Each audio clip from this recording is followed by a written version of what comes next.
one here and this one here and here. Greetings, everyone. Welcome.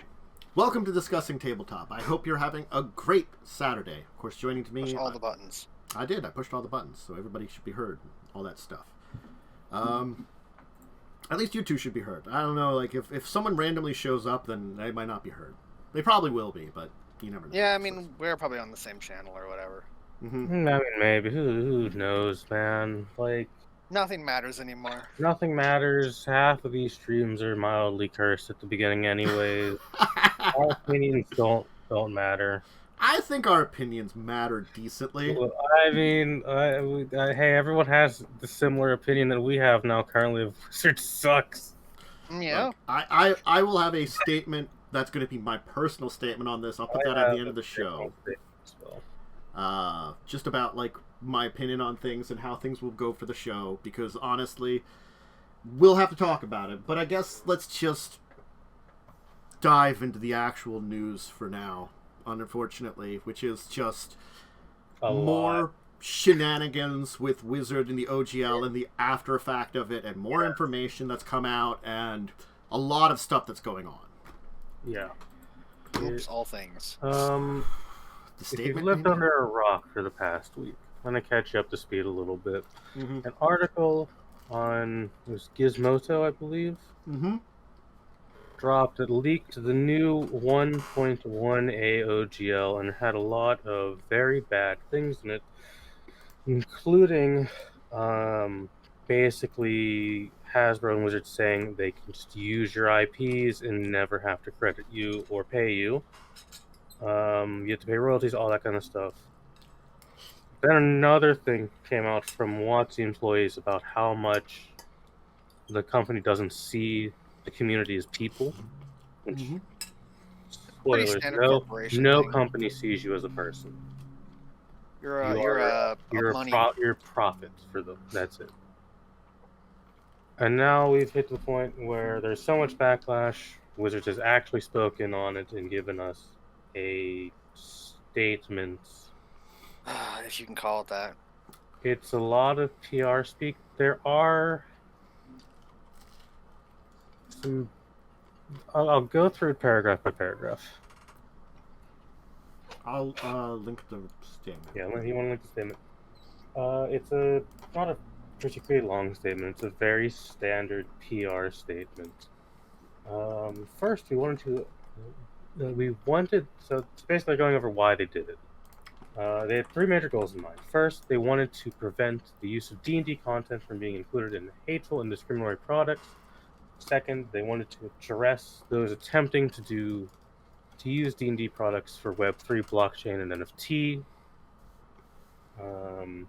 They want to make it clear that the OGL is for role-playing games only. And third, they wanted to ensure that the OGL is for the content creator, the home brewer, all this PR stuff. Honestly, I'm going to break this first paragraph apart because this is the first paragraph that makes me mad the most. Hey, it wasn't that long ago that WoTC had to pull their own book because it had racist imagery in it. Mm-hmm. Yep. 2, it wasn't that long ago that Hasbro released Power Ranger NFTs. Hasbro is pro NFT. Aren't they still for sale too? Yes, they're still for sale. There you go. Actively for sale. Yep. Yeah, that's the first paragraph. It starts off with a lot of lies. Basically, yeah. Lies and disinformation.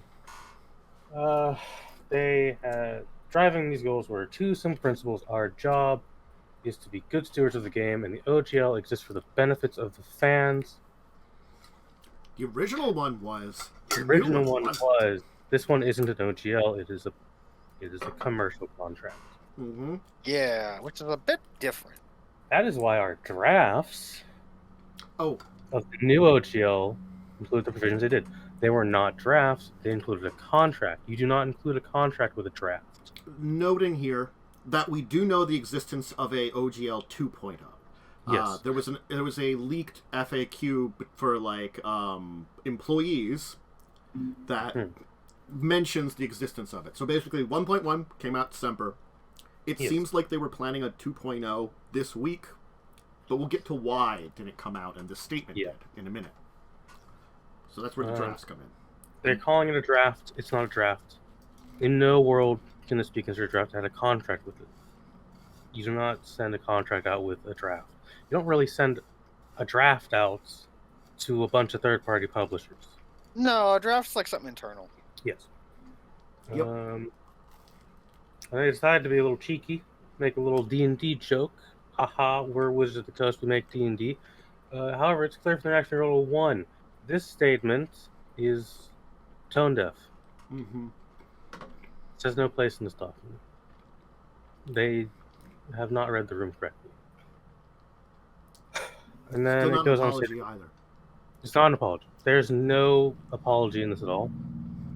It goes on to say the next OGL will contain provisions to allow us to protect and cultivate inclusive environments we're trying to build, and specifically that it covers only content for tabletop RPGs. Basically saying that We're going to do this no matter what. educational, charitable campaigns, live streams, cosplays, VTT uses will be unaffected. They were never going to be affected. Those things are never under the OGL in the first place. Because they are not game things. Those are under the fan policy. Different policy. This is PR. This is them trying to look good. I mean, that's like, all this stuff didn't really matter in the long run of this part of this was the problem. This document says nothing. So I'm just going to go. It does say the content released under the original OGL will remain unaffected. That's probably because a lawyer told them they can't revoke it. Yes. Is my guess. Because it is a legally binding agreement. The actual news is whatever the new OGL will be will not have royalties for now. And I'll get to why I say for now. It will not have the license back provision, which is the thing that said WoTC can just use your IPs without your permission or paying you. So I said for now for this reason. There is a concept in the legal world known as the Four Corners Rule. What that rule states is nothing matters if it is not within the four corners of the contract papers you sign. Mm-hmm. If it is not written, it doesn't matter. Oral agreements or things like this mean nothing. This is a nothing statement. WoTC, 6 months down the line, 12 months down the line, might do this again.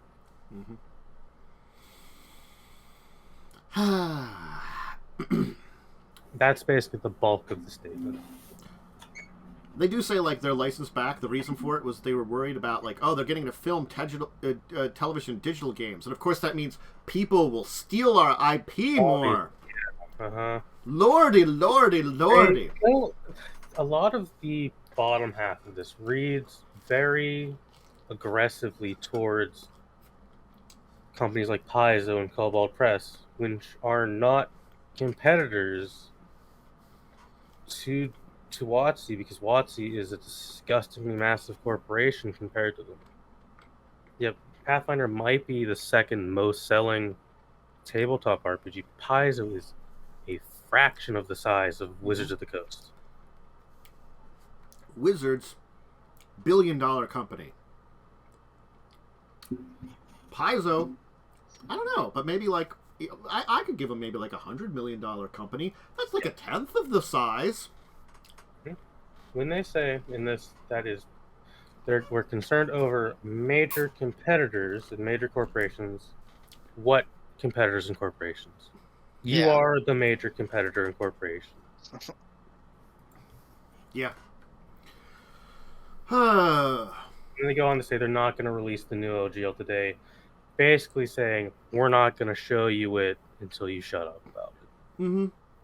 And it'll come eventually, but not right eventually now. After you've likely forgotten.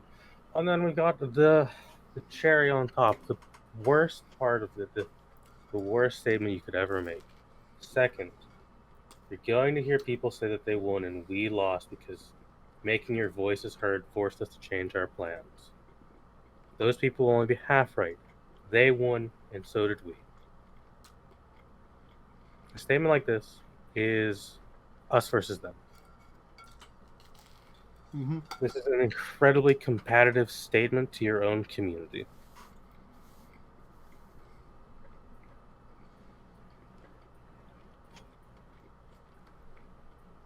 The reason behind this statement is also clear because early in the week, when we found out through another leaked memo, we're nothing but money to these people, which it makes sense. Again, we talked about that. We kind of always knew that. Again, corporations were the bottom line. Yes. Companies like Paizo, which tried to keep us in good graces, is an exception to the rule.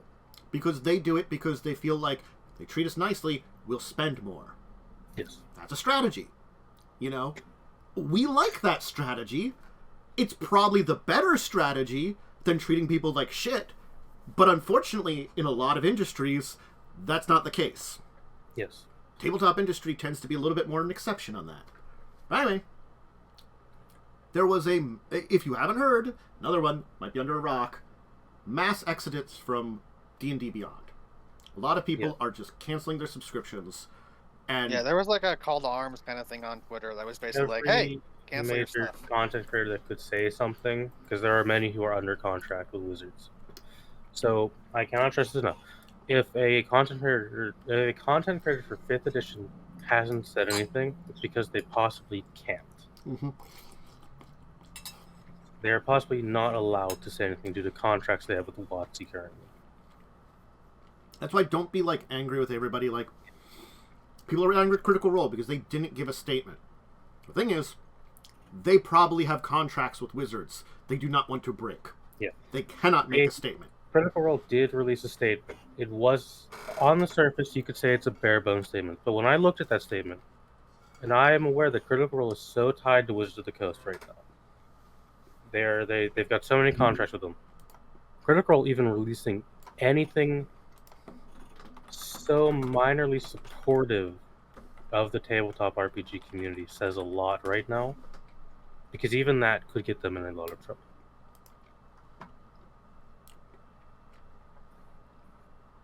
Yep. Now, I did want to add to this point when we're talking about this, before we finish up the entire thing, I do like Penny Arcade's response to this. I have not seen that one. I will link it. Tycho had a really good response because, at PAX, they have a D&D show. And they did a silly comic, of course, because that's what they do. Yep. It's the thing. They're technically a web comic that's still going, but they also have things. Mm-hmm. But because they're honestly not paid, they can put their statement out really good. And it's sort of that's that. So yeah. They do talk about at the end of the statement that they wanted to solicit the community for information. No, they didn't. They sent it out secretly to people. No, there was no feedback option. You sent it out to these companies, gave them a week, and you gave them a contract. Mm-hmm. You said, sign this contract, or you get nothing. We also know that they had a meeting with 20 or so third-party publishers in December, where at 1.1 was introduced to them, and they were offered a sweet early adopters deal, early bird special. You get 15%. Early bird special. It really was. You get 15% royalties, and you can have your products advertised on D&D Beyond, except during the period where we're releasing something. That sounds great, except everything about it is scummy. Yeah. Yeah, it's basically like the anti-union stuff with video games. Yes. Hey, if you don't join this union, we'll give you $6 and this Starbucks card or whatever. Someone who's worked for a very anti-union company before that is pretty similar. So, again, we have groups that are doing stuff about this, other than D&D, of course.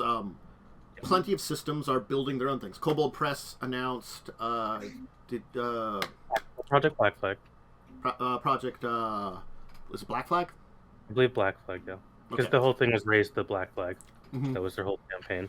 We don't know a lot about that yet. We just know it's a new system. Yeah. MCDM was going to make their own system. They're already working on it.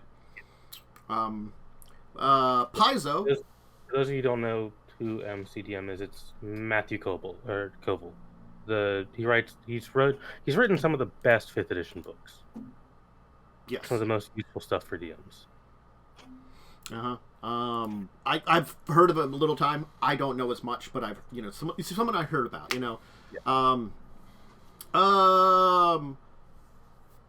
Paizo was the forerunner of some of this, because some of these people are doing some kind of open gamey license type stuff now too. They're trying to basically replace Paizo, replace Wizards, and they're trying to do their own systems and stuff like that. We're breaking away from 5th edition, but certainly like I think Paizo and Paizo's statement, which I can put Paizo's things.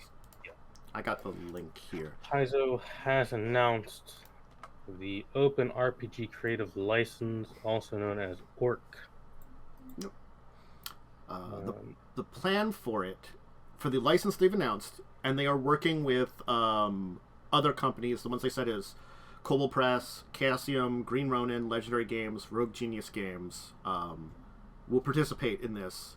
It's meant to be a neutral license, originally going to be under the Azura law.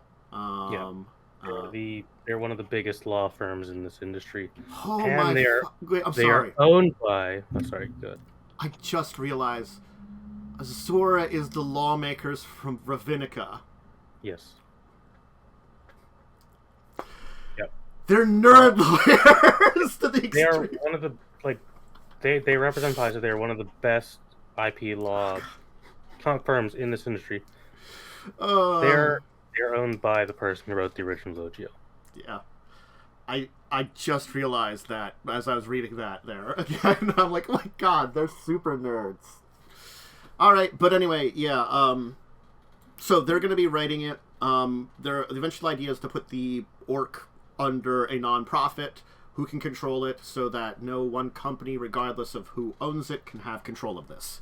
And it's just a open gaming license that's system agnostic, that's supposed to be have a set of references, because that's the important idea of the open gaming license, was to have the SRD, the references people could start from when building language that's not copyrighted language. It's just simple that everybody can use, and then you can build onto it into your own version of stuff. And we can all work from a cooperative spot, and a spot we all understand, and not start from random direction.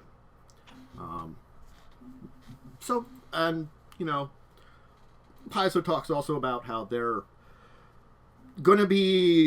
are current products that are already going to the printer will have the OGL on it. After that, they're going to remove that, and once the ORC is finished, they'll put that on their license on their products. That's their plan for now. So, in their statement, they also have said that they firmly believe that they can just take on WoTC in court over this, because, well, most of Paizo is ex-Wizards people, at least they're higher up. A lot of them wrote the original OGL. They seem to believe they have a lot of legal footing against WoTC, and I tend to believe that, given they have the original creator. And law language might have changed, but if you've got the original writers and people that can, argue intent in court, it is a strong thing, Yeah. And especially if you can show, hey, the language has changed, maybe we didn't put the right word in because it's been 2 decades, So, we're seeing it's the unfortunate thing that I think we're seeing, this. There's attempts to continue to keep the community unified, but there's already a fracturing that's caused that we don't know what it's going to mean for the community. We are seeing another 4th edition situation. Worse, honestly. When 4th edition came out, they tried this. It spawned Paizo, and we got Pathfinder. I don't know what we're gonna get this time. I think the thing is this is a much worse situation. Yeah, because 3rd edition 3.5 had its popularity, but it wasn't as big as 5th edition. 5th edition has helped the entire tabletop role-playing industry grow by leagues. And that's the thing, is they have grown by huge amounts, this entire industry. And so what does a fracturing mean for a much larger industry than it was a decade or two ago? I don't know. Not good for Wizards. Oh no, it's gonna be. The problem is, I think Wizards will be fine because D&D might break, but they still haven't burst their bubble on Magic, and that is honestly a few years out before that bubble is going to technically break. As we're doing this show, there's been another leak. There has? Jeez. Yep. While we're speaking? Just tweeted about it. Oh, boy. Oh, my. As the benefit of live stream podcasts. There's been another leak already. All right. Well, oh, damn. Christ. So what's this mess about that we got a new one for? I wasn't have to... expecting one during the show, I'm going to be honest. I figured I'd check, though. It's one of those things I could say too. Is I wouldn't have expected it also. And what do you... Right. These statements are being made by executives and legal based on their assumptions of what will appease the community, not by the team who created the game or the tools. Of course. When the statement is prepared, it is typically posted almost immediately, and suggestions from other staff members regarding potential problems with these statements are not taken into consideration. In fact, providing such feedback is considered hazardous. Numerous employees have reportedly been fired from Wizards of the Coast D&D division for nothing more than voicing their opinions when asked for it. People are afraid to speak out because they fear losing their jobs.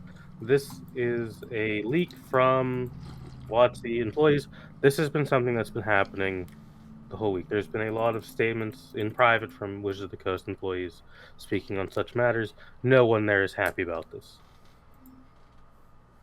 Yeah, but they don't want to speak up because they'll lose their job, right? And it's like, losing where are they going to get another job? Losing a job as a tabletop rule maker is devastating because it's a very hard gig to get into. Also, not a huge thing. It's not like, I'm a 3D artist. It's a very specific industry. Yeah. Like, certainly there are other places you might be able to go, but the problem is, Wizards is the biggest company. Yeah. Maybe a few, if a whole lot of them lost their jobs, could find places, but a lot could not. Certainly plenty of these other companies, or like some people could maybe form their own company, but that's a risk. Yeah. There's so many problems with it that it's just like, D&D Shorts. I heard this person mentioned previously as a good one to listen to about some of this stuff. Yes, they have been spearheading most of the leaks that have come out recently. Mm-hmm. I will put this as one of the links to share. Yeah, I think this is an important thing to say too. I recommend also checking out D&D Shorts YouTube channel for more context on everything that's going on. He has a numerous amount of videos on this topic. I was checking out, because when I originally heard about it, what is the person that I can suggest was pretty good? Nerd Immersion's pretty good too. Yeah, I'll post D&D Shorts YouTube channel in chat. That's Twitter, not YouTube. Yeah, that'd be the wrong one. Yeah, because it was originally by chance I came upon Nerd Immersion's first video on it, and I've been using him, so I'll put his YouTube also. Those two people, because honestly, I was watching one of his things from today talking about yesterday's stuff, and he mentioned D&D Shorts also. So both of those are very good people to check out and listen to talk about this stuff. Because this show would be 1 billion hours long if we decided to cover everything that's been said. Yeah, we can't cover everything. These people can cover a little bit more if you want some more details on these things. We're trying to give you... Every D&D content creator has said something on this at this point. We are just one of many voices. Please check out the many other people in the industry. And if you feel like, giving the stick to, Wizards, and you have a D & Beyond subscription, Cancel it. Yeah. If you don't like what they're saying, speak with your wallet. So, I think it's at this point in time kind of like just pay attention to everything that's going on. Keep an eye out, and certainly if you're going to get angry at anybody, get angry at the management, not the people making this stuff. Yes. Do not get angry at content creators who have not spoken out. Do not get angry at WoTC's staff who are lower down. Don't get angry at the people answering the phones. They're just as mad as you. And again, as Momo said, if someone's not said anything and they're a D&D person like that does streams and stuff, they might have a contract they signed for something with Wizards that they can't say. If they signed a contract with D&D Beyond, they might not want to speak up because you don't want to get sued, And NDAs and agreements like that are very tight.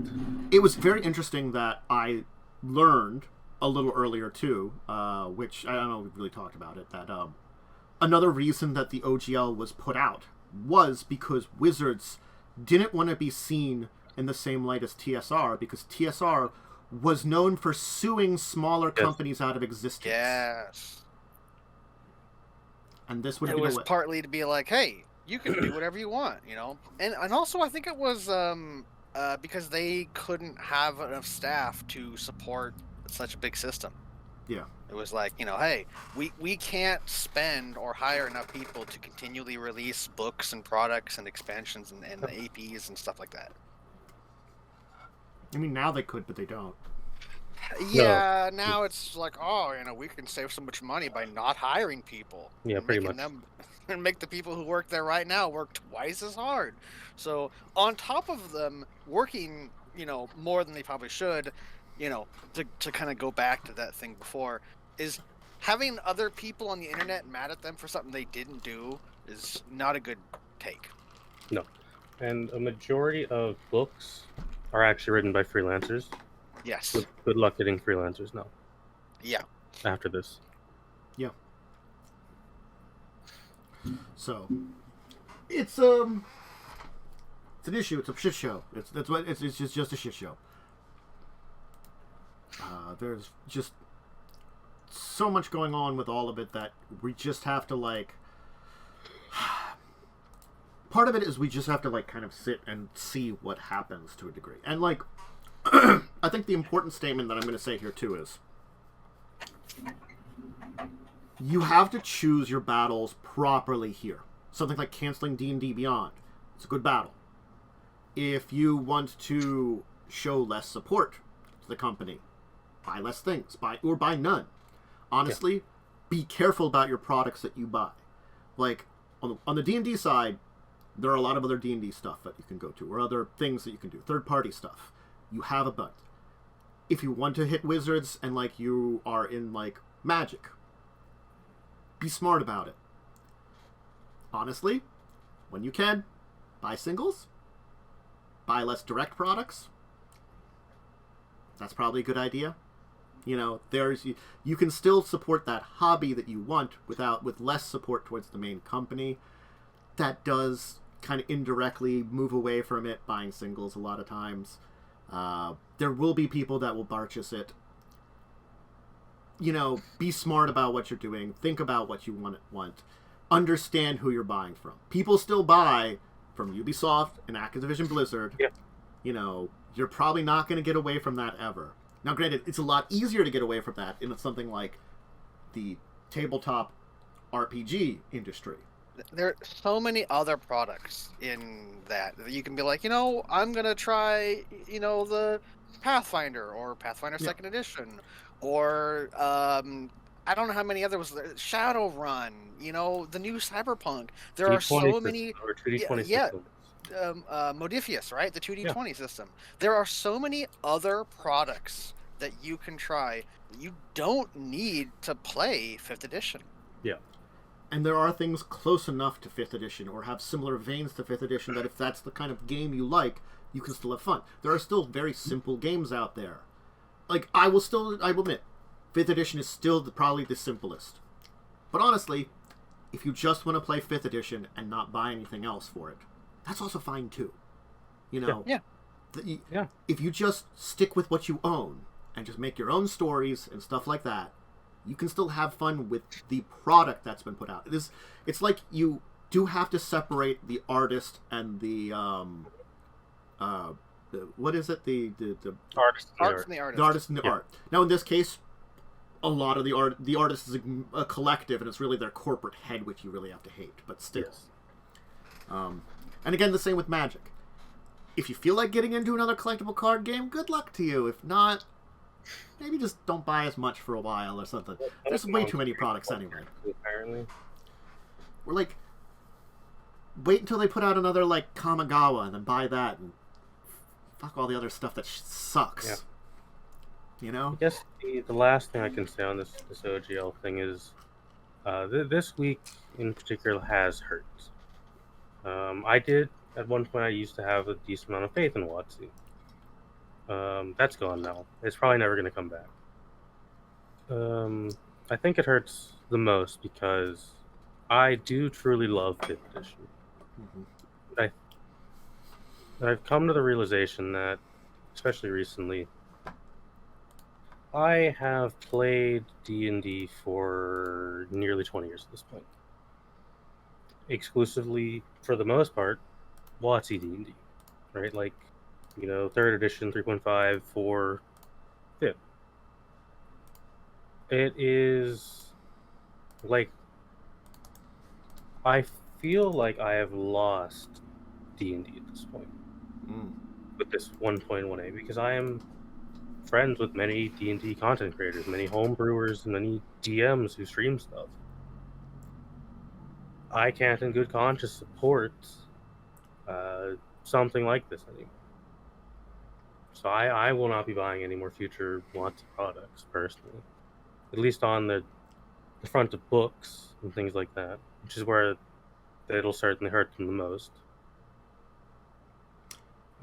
Yeah, that's about all I can say on it. Is voice your opinion with your wallet is what you're going to have to do if you want to keep 5th edition and the OGL the way it used to be. Now, there is a statement I have to put here because this show I do pride on being a news show.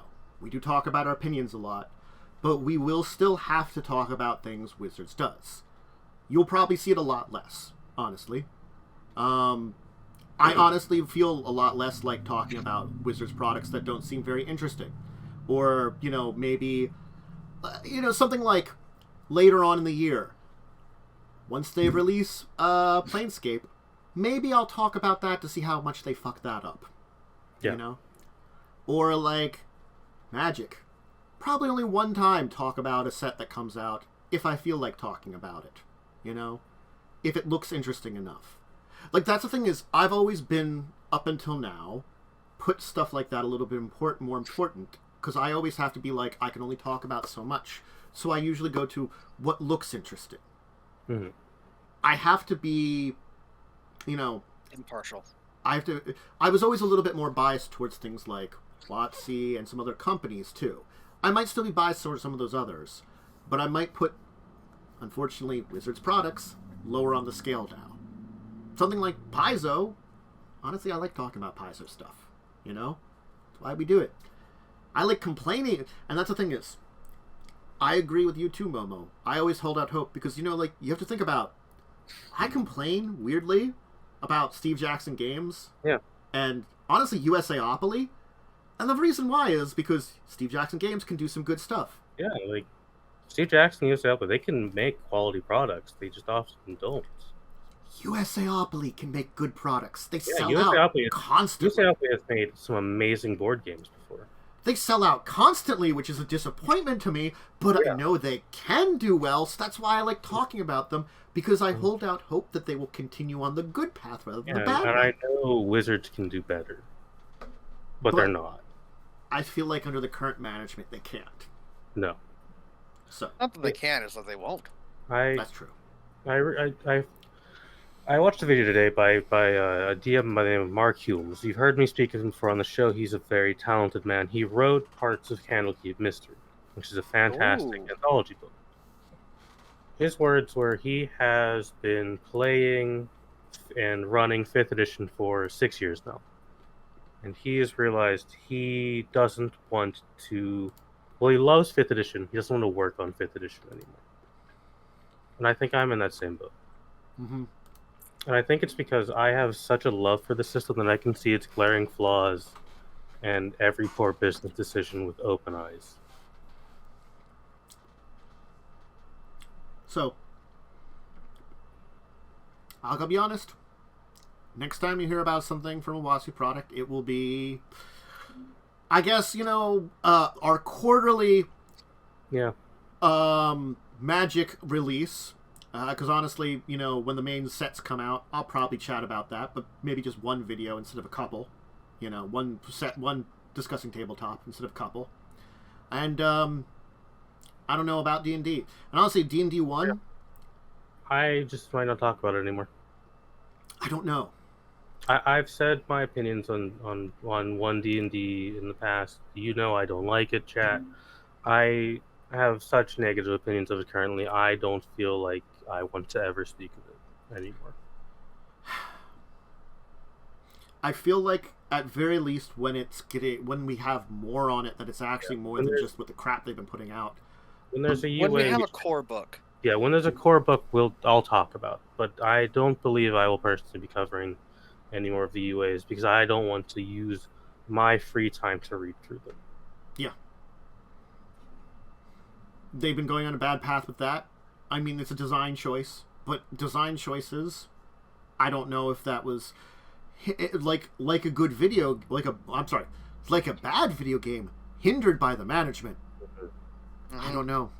Yep. I don't know. But anyway, so that's that for now.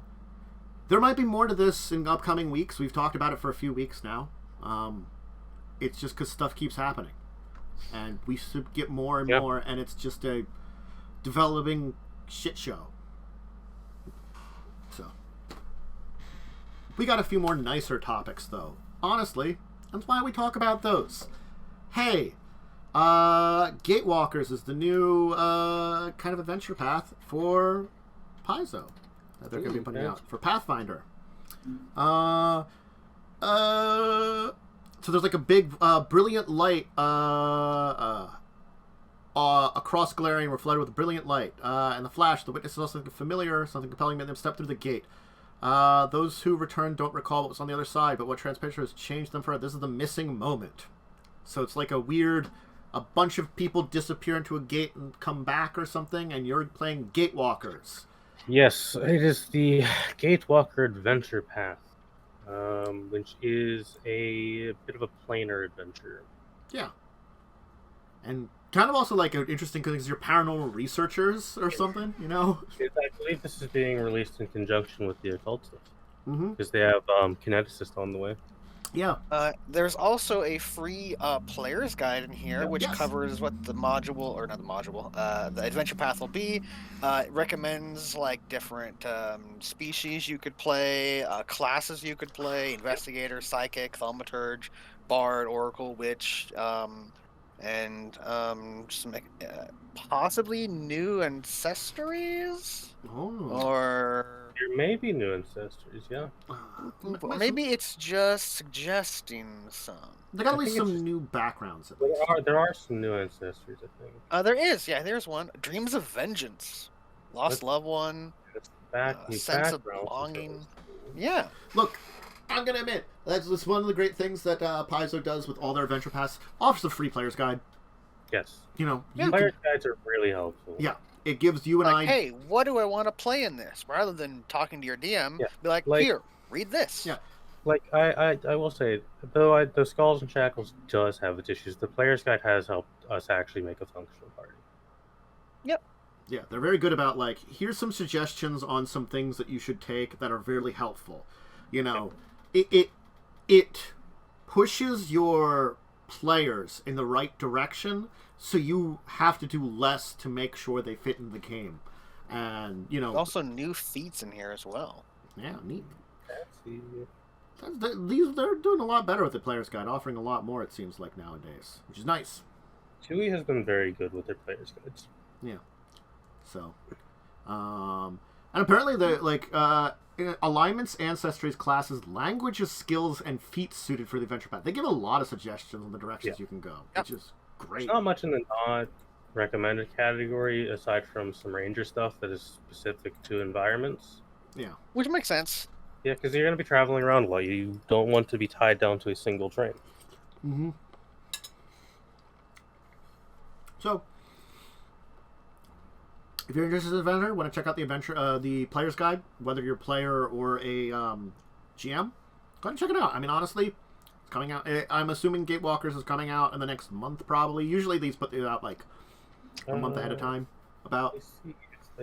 Well, the first book is, I believe, already out.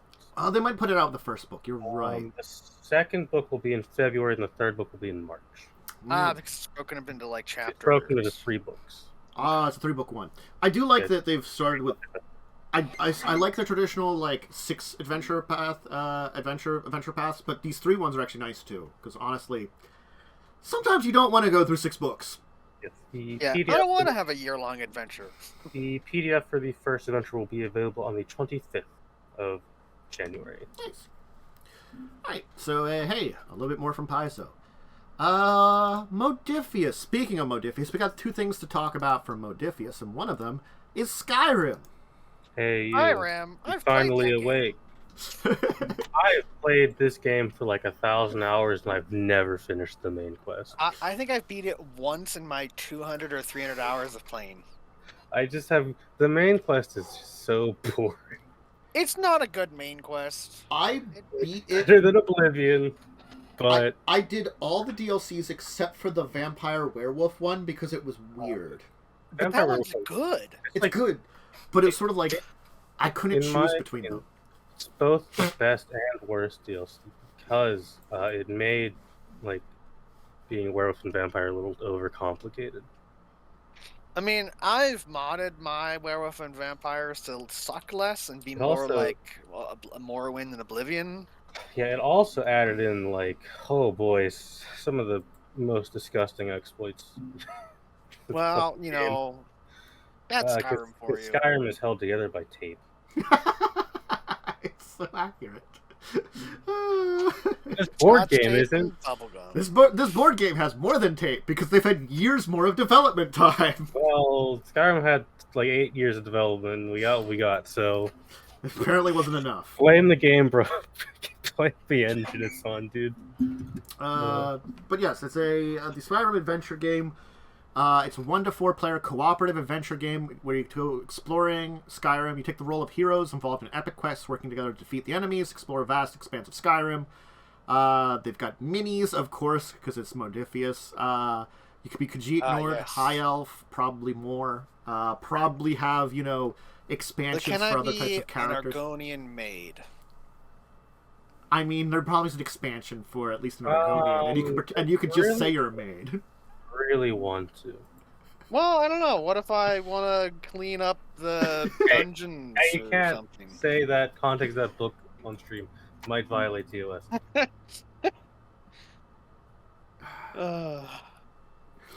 But there's choices of gear, magic, skills, match with gear, like a lot of stuff. So it's like you build your characters, you go on adventures, and There's a dungeon crawl cooperative board game, which I love those kinds of board games. Yeah, I mean, I like Skyrim for all its flaws. Yeah, Skyrim is, in my opinion, one of the greatest games ever made. Yeah. It's the kind of thing like the D&D board games and some other types like that, where it gives a bunch of like scenarios. This one you can play through all scenarios as your characters. You can just drop in and do one, stuff like that. Yeah. And there's probably enough random elements that you could replay them, honestly. I love the world of this video game so much. I'm 100% into this. Mm-hmm. This is cool. This is cool. You know what? It'd be even cooler if they made a tabletop RPG. They might. If they're doing this, they might. I kind of hope they do. Because I would love... I genuinely love the thing is, that universe. They already did Fallout. I can see them taking this and going into an RPG then. Like an Elder Scrolls RPG tabletop version. You see, I don't know about the Daggerfall version. Now you made me both want to look that up and afraid to look it up. You're welcome. Thanks for that. I didn't know that book existed. Play through 6 chapters of 2 huge campaigns scanning 25 years of history of Skyrim and this endless replayable board game. Again, you can play through the same chapter over and over again. It's like it's different every time because of randomized probably enemies, like locations for dungeons and stuff like that, like traps you encounter, whatever character you have. It means you can replay them. It doesn't matter. It's the same one. It'll be different getting there, you know. And that's a good part about these type of games. They do have replayability, even though you've got one story. Anyway, and then the last thing for today's actual news is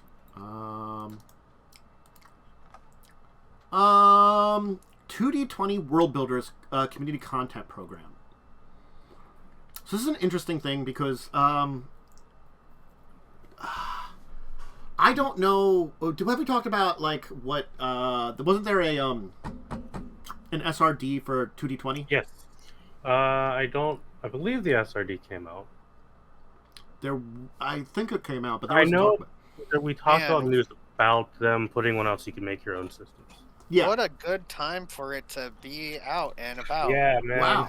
They announced it a little while ago. To also do a sale for their products too. Well, I mean that's what Paizo did too. It's sort of like, you know, use open, yes. Use the code Open Gaming for 25% off or something. Yeah. You know? Oh, perfect! I love it. It's just, look, you know, I'm okay with that. It's Paizo just rubbing it into Wizards just a little bit more, and I'm okay with that. Yeah, I mean, I genuinely love 2D20 systems. I think they're great. I also think they're very easy to work with and make because they're pretty simple.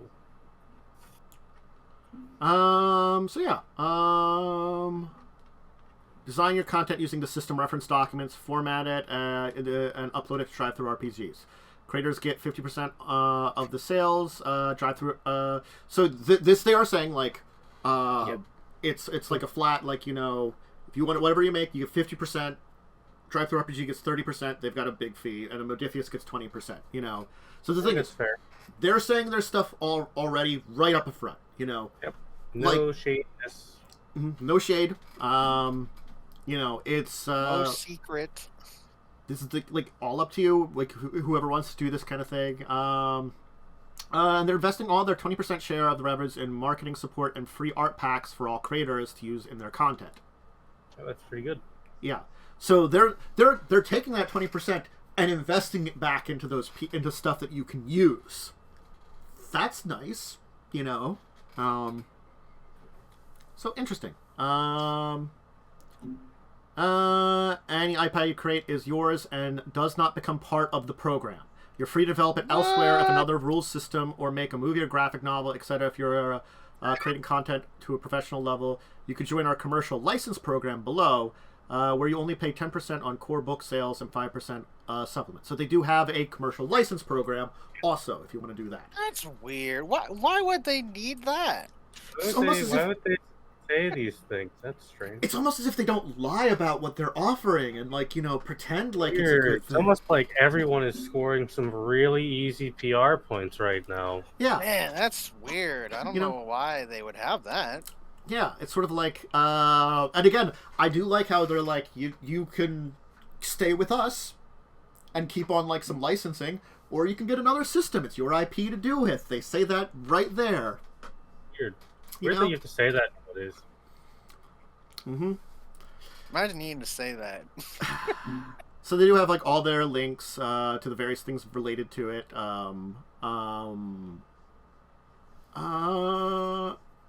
And they do have, like, an incentive program, some, like, noticing stuff, all that kind of stuff. So, like, you know, this is made for very aspiring RPG play people, you know.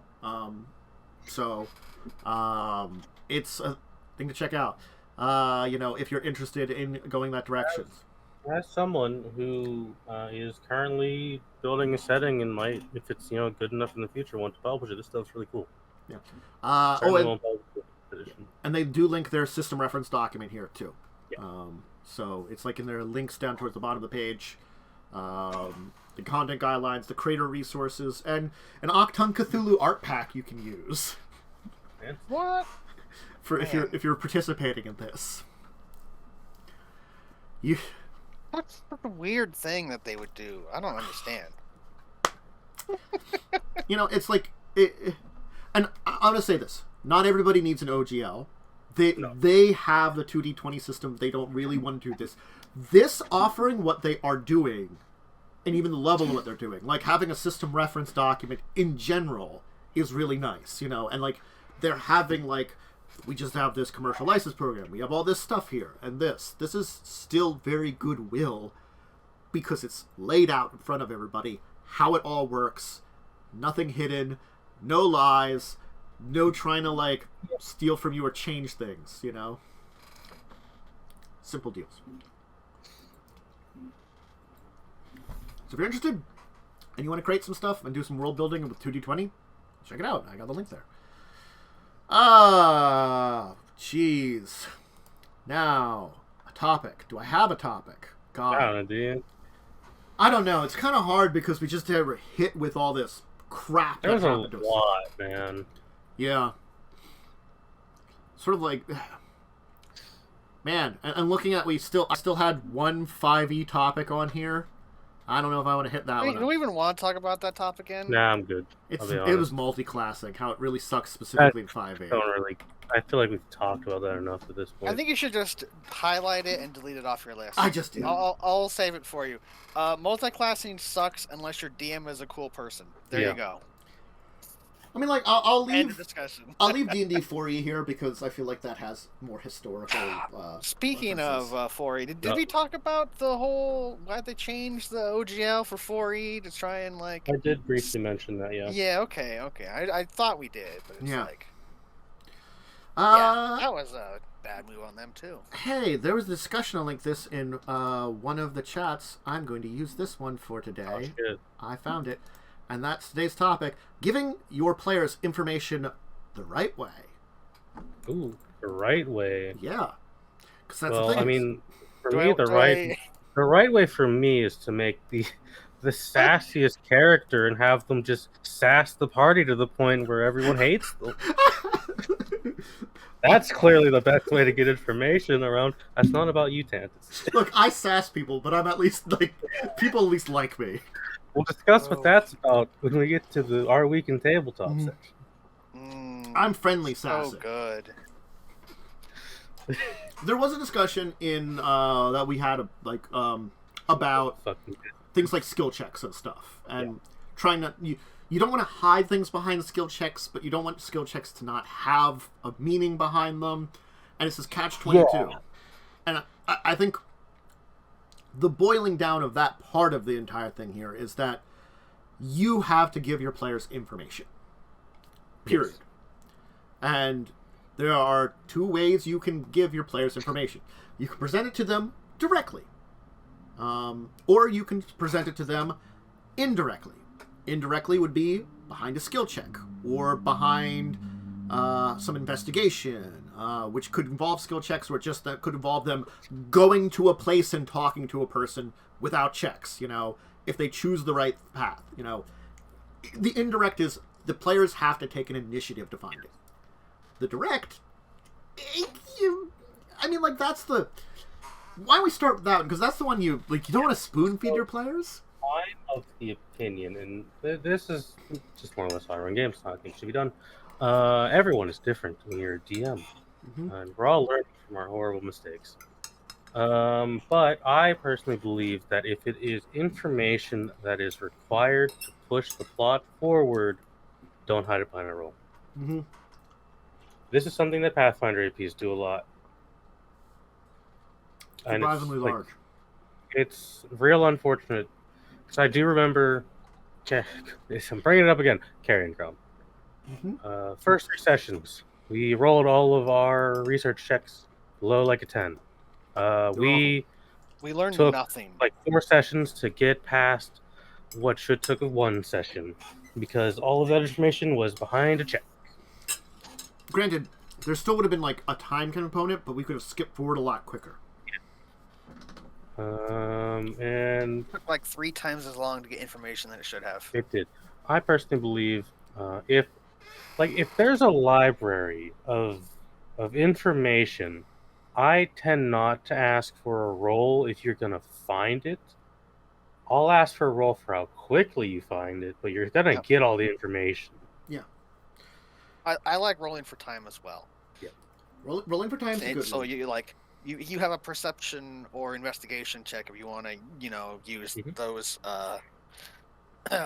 descriptors, and it's not like a history check, because it's like you're gonna find the book. It has this information. It's how quickly do you find the book? Do you see it right away? Because you could have a time component, right? Yeah. Because there was a really good video talking about this that we all watched pretty recently. Coville talks about it. It was like requiring rolls, and it's I think we started this discussion, yeah, because it was the roll should be there to make more tension, or to I forget what the other one was. Progress the plot in an interesting way, I think was the other one. The roll should be for a reason. Yes. So to make it so you need a roll, right? Because you can simplify it all down to be like, you don't have to roll. You spend the day, you search this library, you get this information. If it's not pushing the plot forward in a meaningful way, or you can make it where it's a time-sensitive thing, because it's something we talked about in my Discord a lot, actually, where you could be like, okay, well, the reason why I'm going to make you roll for this is it's a time-sensitive information. Like, you need to find this information as quick as possible. You have 8 hours in this library. You're going to roll, because how much you get to read of these books you're looking for the villain's weakness or this monster's weakness, or information on like this lord, right? Maybe there's some information that's been buried, and this library is the only place where you can find it, but you only have a short time. Maybe you had to sneak in after dark, so the guards will come in the morning and you'll get caught, and like there'll be consequences to these actions. So making it more tense, right? So it's like, all right, you're going to roll to see how quickly you can find this. You're probably still going to find it because you need it for like the plot. But how much information can you get out of that book before your time runs out? And I think that's the thing, is like, this does connect together directly with, as we're saying here, checks in general. It's most of the time when your characters are doing the indirect stuff, where they have to be progressive in finding the information, it's usually a check is involved in that. Not always, but usually a check. And like, I think it's unrelated but related here. I want to use an example of what happened on Wednesday for Buccaneers. Mm-hmm. So I have a really good example of making sure the check works when it wouldn't have. You taking your boat into that cave. You crashed. That is a possibility they say in the book. I went by the DCs in the book and you missed it. I didn't really play around with that. Normally, you get stuck there till the tides change, which is ridiculous. Yes. I allowed you to get off. And it was basically like, oh, the ship's damaged a little bit, you're delayed, it was an issue, it was like, it was dramatic, you were worried about it still, but you're not stuck there for hours waiting to get out. Sorry, you go. It's a little more ridiculous sometimes in those like pre-made adventures. Be careful about them. But you as a person running it also don't want to do that, even if it's not a pre-made adventure and it's just your thing. That's a trap you can fall for too, is being too punishing for failure. I tend to fit into the design, the philosophy with my roles in for information and just general rules. If both failure and success will add some form of drama to a scene, I will allow a roll. It doesn't have to be a lot, or like getting stuff. Like if you like, we'll use the boat, like because we could have succeeded and got in there quicker, Mhm. potentially surprised some creatures because maybe they didn't expect us to get in that quick. Mm-hmm. Right? We got stuck, so we were delayed. So maybe they knew we were going to be coming. Potentially, I don't know how the AP writes this stuff. I don't imagine it really addresses that. But if I was running this as just my own game, I would do something like that. The way I ran it is because you technically the first check it delayed you, and the second check when you failed the second check, which I increased the DC of it a little bit, which was still within your possibility. Even with the penalty, I knew you could still get it, but it became from a relatively mediocre roll, which you still failed, to a, whoever was rolling it actually had to roll pretty decently. And unfortunately, the second failure, that's why your ship crashed in there, and the tide was going down, outside of the thing. So your ship was, like, grounded, almost. Or it was, actually. Not almost. It did open up the possibilities of your other people being attacked then. This is sort of like a chain of events that led to this entire thing. And I think that's kind of where you go with these. You let things lead to a chain of events. So, like, information is key in any adventure. Mm-hmm. What your players know.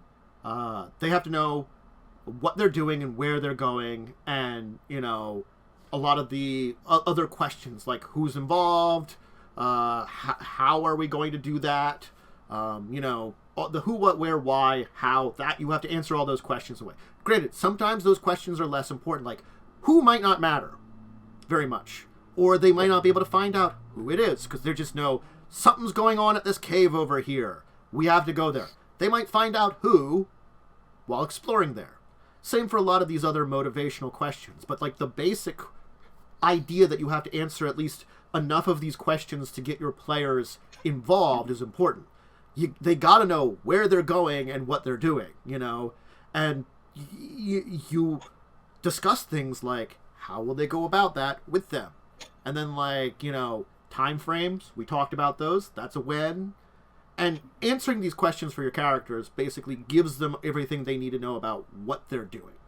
So the way I will do information gathering is there is kind of an old like journalism concept of the 5 W's. Who, what, when, where, why. Mm-hmm. Your roll will depend on how many of those you get. Right? If you roll low, you might only get to the who and like maybe the when, but if you're rolling high, you're going to get all 5 of those. That's how I tend to do information. If it's a situation like that, I will always give you something, because I don't believe in locking everything behind a check, personally. I think that even in failure, players should be able to progress forward. But it gets harder with optional information that isn't required, kind of deal. As you have to determine what is required for the story, what isn't required for the story. Yep. That's a critical part of the entire thing, is like, if your players don't have the information they need to progress the story, and again, honestly, that comes down to the direct. Sometimes you have to tell them stuff, Yes. like at the beginning. Absolutely. Like think about this, like, why are they going on that adventure? Probably because someone like hired them or told them about what was going on. If random dude, or like, let's say, the mayor of the town of the small village that they're coming, comes to them and is like, "Hey, we need some help. You guys look tough. You folks look like you could help us out. Can you? This is what's going on." That's information that's provided without a check or anything, Like for my Thursday game, the party was approached by a dark elven woman to do a job for her. I didn't give the party a whole lot of information, but what I did give was information on who they're looking for and what they're trying to track down. The rest they have to figure out later. Mm-hmm. So that you have to give something to jumpstart the adventure or to progress the little quest they're on.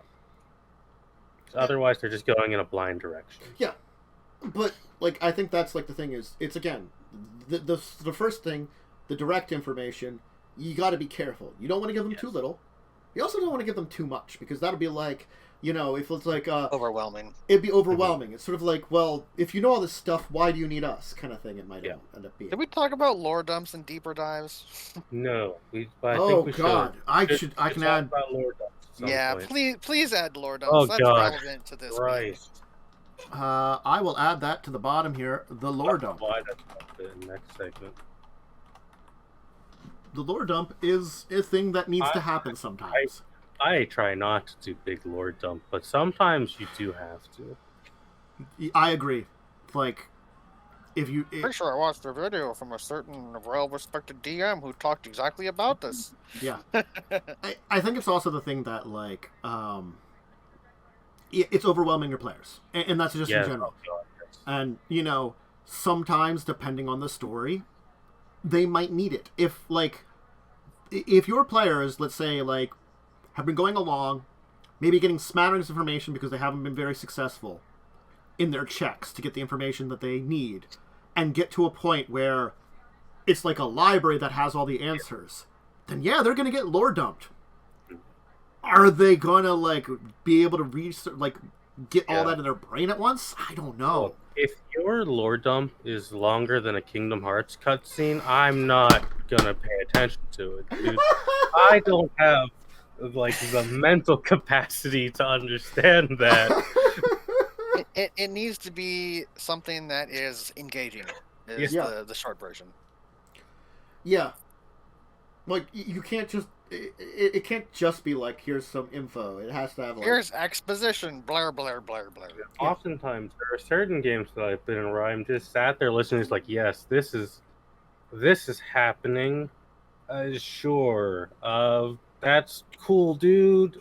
I'm not going to remember this in a week. It's sort of like, I think it was that was a problem that actually ended up in Children of Wrath. It's because, like... There was so much lore dumping.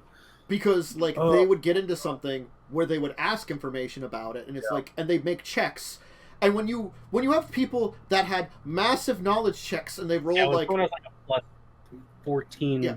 When you roll like a 30, I'm like, well, you know everything about it. Yeah, it's like, it was really bad in Wrath, because I didn't know who any of the fucking characters were. And I'm just sitting there like, this is probably, like, really cool. I don't know who this guy is. I want to do something else. It was hard to engage because it's based upon the world lore, and, like, it's sort of like, it was hard to give that information in a way that was not directly related to the rest of the world lore because it's a complex thing. It's sort of like, honestly, talking about one of Dritz's friends with not bringing Dritz into it. Yeah, that's really, really hard to do. Yeah. And it was the same way for me, as I was having trouble trying to keep it distinct, but also, like, here's what you need to know. And, like, it was a challenge every time because, like... I think Wrath fits in this weird category where, just in general, like, way too much information was being given out. Basically for free. Because, granted, some people had, like, a plus to fuck off to their roll. So it's like, your passive this is so high, you just can't fail it. Yeah. Right? And it's like, cool, that's a big issue in Pathfinder. That's actually a really big issue in Pathfinder high level, because there is a point where you just don't have to roll anymore in Pathfinder. Yeah. Especially if you like skill focus yourself. We're rapidly approaching that point on Buccaneers, but by the time we hit that, we'll be at the end of the game. It's honestly when you... The problem is, like, you would have to... I guess, as soon as you hit plus 25 and something, you can consistently say you would be able to make your majority of checks. Not that there aren't higher DC checks, but they're very few and very far between. Yeah, like cells plus 33 sailing, we don't have to roll sailing for like 99% of things. Yeah. But there's that 1% of thing that's going to come up where it can fail. And again, Cell has less of a bonus not on, like when you were not on your boat, things like that, where the bonus could go down. Situationally, it changes. And it's the same, like, God. It was the thing that also, like, I think the problem with Wrath is you traveled so much, you visited so many places. Yeah. Everybody had different bits of lore that were important to being there, but you're trying to figure out all of it, and oh God. Playing Wrath really did feel like I was playing my actual 8 intelligence character, because I really had no idea what was happening. The thing is, like, I think, like, I got Fish to pick up on it a lot. Yeah. Because Fish was always the one that was making the checks a lot of the time, And then I could get Mads to pick up on it half the time, but also Mads would just forget, honestly. Yes. And Joe was a lot like you, just there. Yeah, it was really...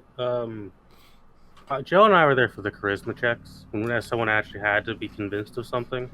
Yeah. Because everyone else had dog shit charisma. Joe and I both had like 20 charisma. Or some shit. So, like, we had like 10 to 15 in our persuasion abilities, because I think Joe had maybe expertise persuasion or something. Hey! Yeah, no, I feel that, dude. That's about how I feel. Just pure insanity. What's there going to say? Yeah, it was just so hard because, like, you don't want to punish not rolling that well. Yes. Also, so it's sort of like, well, you know enough, but it's also trying to summarize. And the thing is, though, I think one of the things I had a problem with is because you were traveling a lot and I had to be always like looking up things. I wasn't an expert in any of these areas enough that I couldn't have to be like figuring out all the information you knew right then and there. I could give you the basics, sure, but as soon as you got that like 30 that would know enough for like, to get some like extra secrets, okay, yeah. What's here that I can tell you about, Benefit of having your own setting is when people ask the inevitable dumb questions, I can just make that up. Yeah. I don't have to consult a wiki. I can just be like, sure, that's canon now. This is how that works. And then I don't write it down because it doesn't matter. I mean, I tried my best to avoid like a lot of, and certainly there was plenty of places. Like, I honestly say some of the places that had less stuff were better because I had to worry about it less. Yeah. Like, I gotta be honest, I really enjoyed the North Pole stuff. I made the shit up about that. The North Pole had like maybe 5% of the information there. Like the entire thing with the lost Thuranians, I thought that was a neat idea. I liked adding that in, an ancient civilization of like magical technology civilization that was lost there. It has like a bastion that remains. That was a cool, very Magic the Gathering sounding thing, Or Final Fantasy, because Magic Tech's always in Final Fantasy too. Yeah.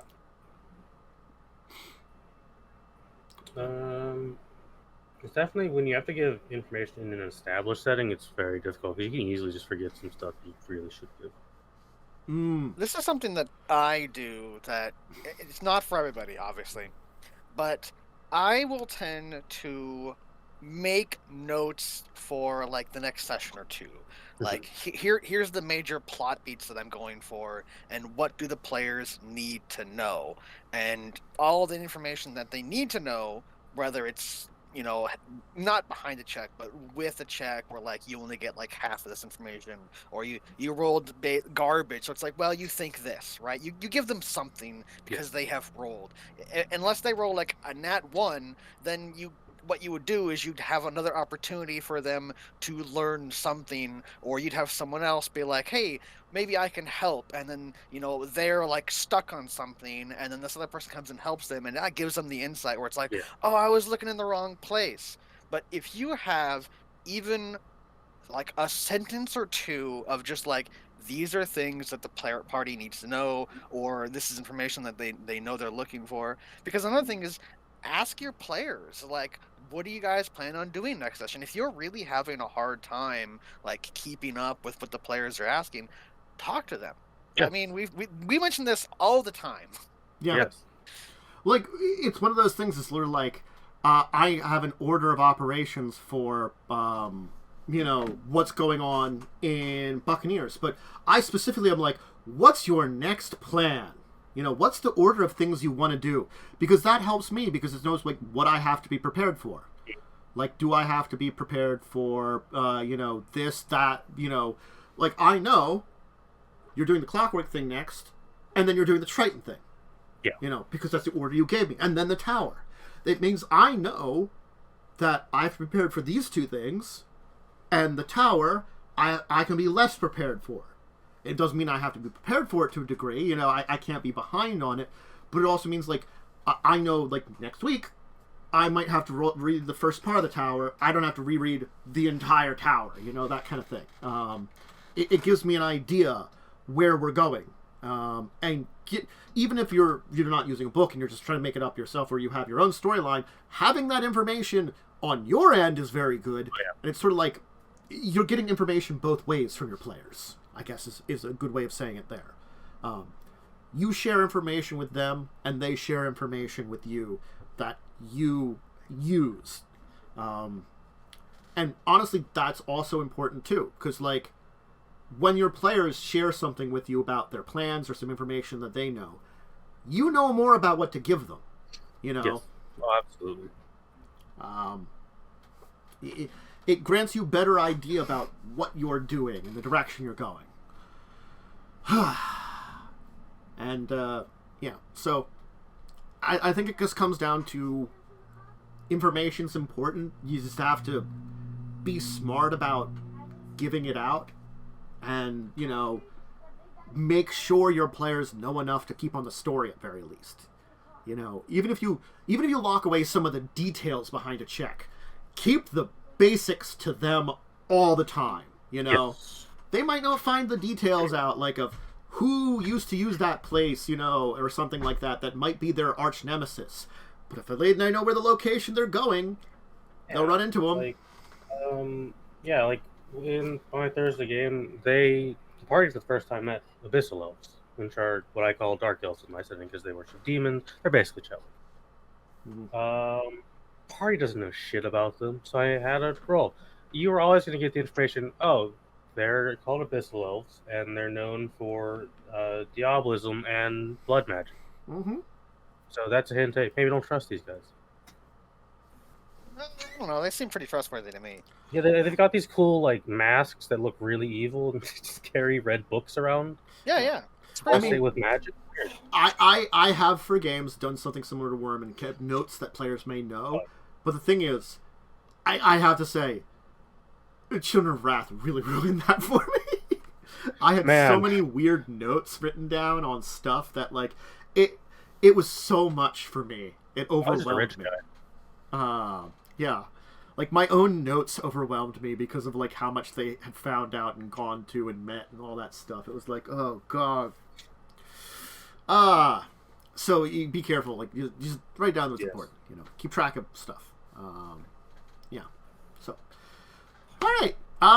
Do we want to talk about our week in gaming? Yeah. Did either of you do anything last Saturday after our game? Or the Saturday? show? After the show. No, oh my God. English. Sunday. Anybody Sunday? Sunday, yes. We started a brand new game that I wasn't expecting to actually have a session, so I wasn't very prepared for it. Huh? Yeah, because what it was is I was going to do a session 0 because I wanted to, like, cover anything as, like, hey, what are some things people, like, don't want to see in the game?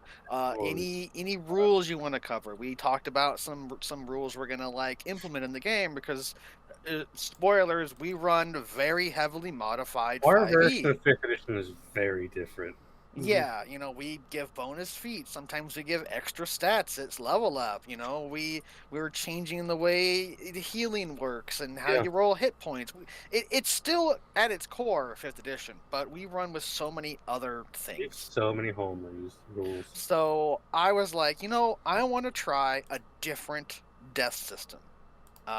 And I don't think I want to completely get rid of the death saving throws, but I wanted to make it where it's like, sometimes you just drop to 0 hit points, and that sucks. It's just like, well, I'm rolling death saves now. So I'm like, well, what if we add negative HP back to it? Except for when you reach your con and negative, you're not just instantly dead.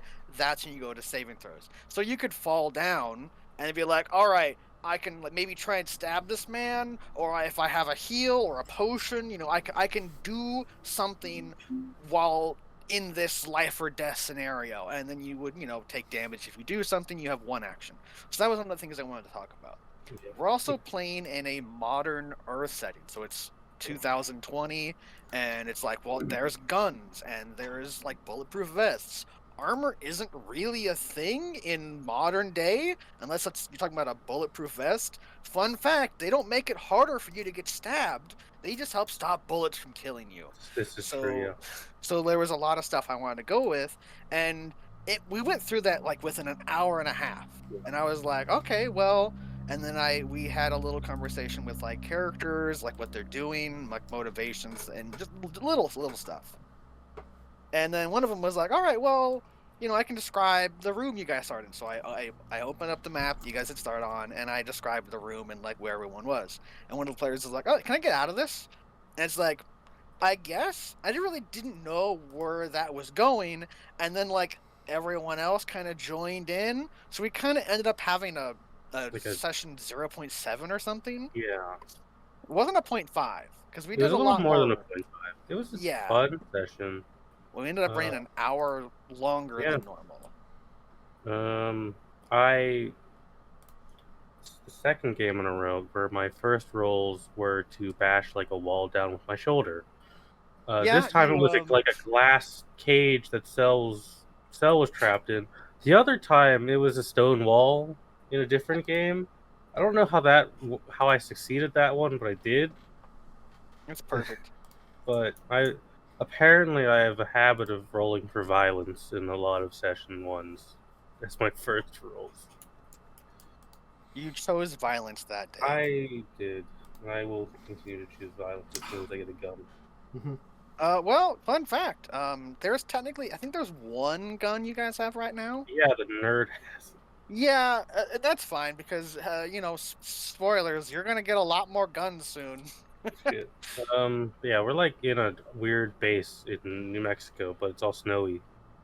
Also another thing is, I'm doing a little bit weird of a thing in that you guys aren't level 1 characters. We're level 0 commoners. Yep. For session. I gave everyone basically a commoner stat block, and then when we were talking about their characters, I'm like, all right, well, tell me about your character. We're gonna look at your skills. I gave extra tool proficiency because modern Earth people maybe are a little bit more trained, just as like think of a programmer. They probably have proficiency in programming, but they're also like this weird D&D character, so they also have skills, right? Like regular what you'd think of D&D skills. So I was asking about that stuff. And I was looking. Here's the method of my madness. Spoilers, I guess, for how I did this. I looked at the character's stats, and I was like, okay, what is something that this person is like really good at? So we have someone with 18 intelligence. So it's like, all right, someone with 18 intelligence. This is like a magical bonus of intelligence because of they're like they're not a wizard, but they're an artificer. So I was looking at that's like, okay, well, let's change that as their commoner version to like a 14. So I kind of like half of their bonuses. So they are technically the smartest person there, but in a human intelligence level, like a 14, that's still pretty smart, but it's not like a wizard who's like a super nerd. So they still have their like a little bit of their full class as a commoner. I think they had like a 16 con, so I gave them like a 12. So they actually are the highest hit point person with 5 hit points as opposed to 4 for being a regular commoner.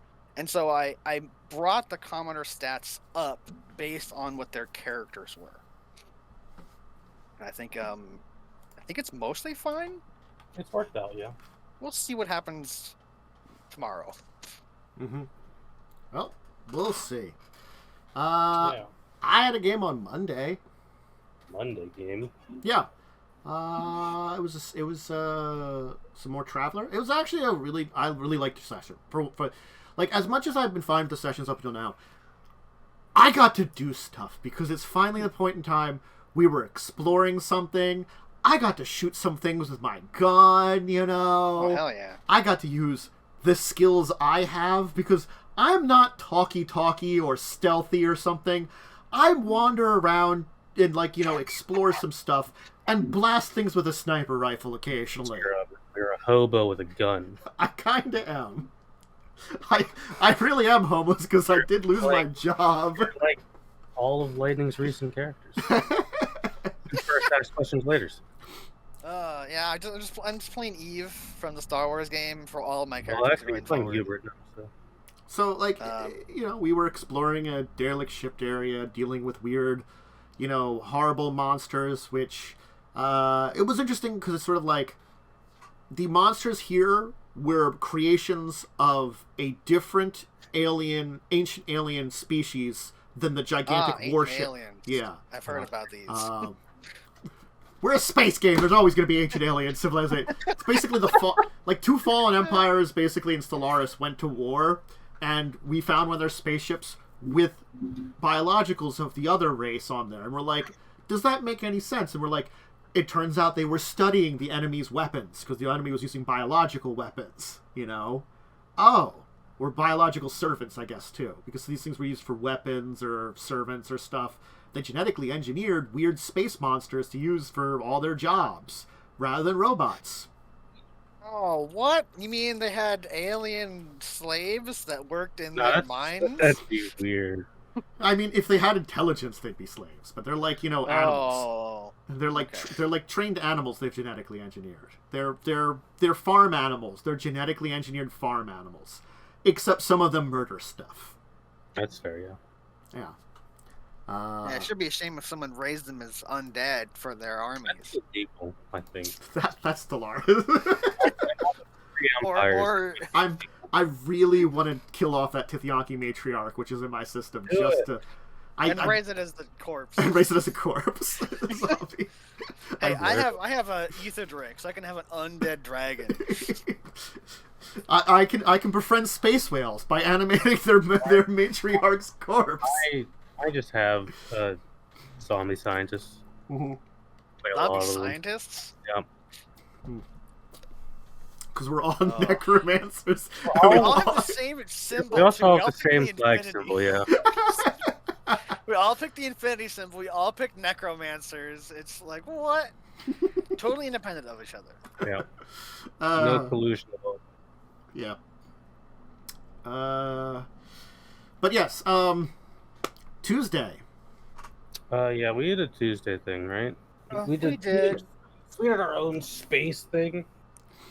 Yeah, we flew to a French planet. We're on France. We're Space France with dome. Surviving Mars French edition, where everything is domed.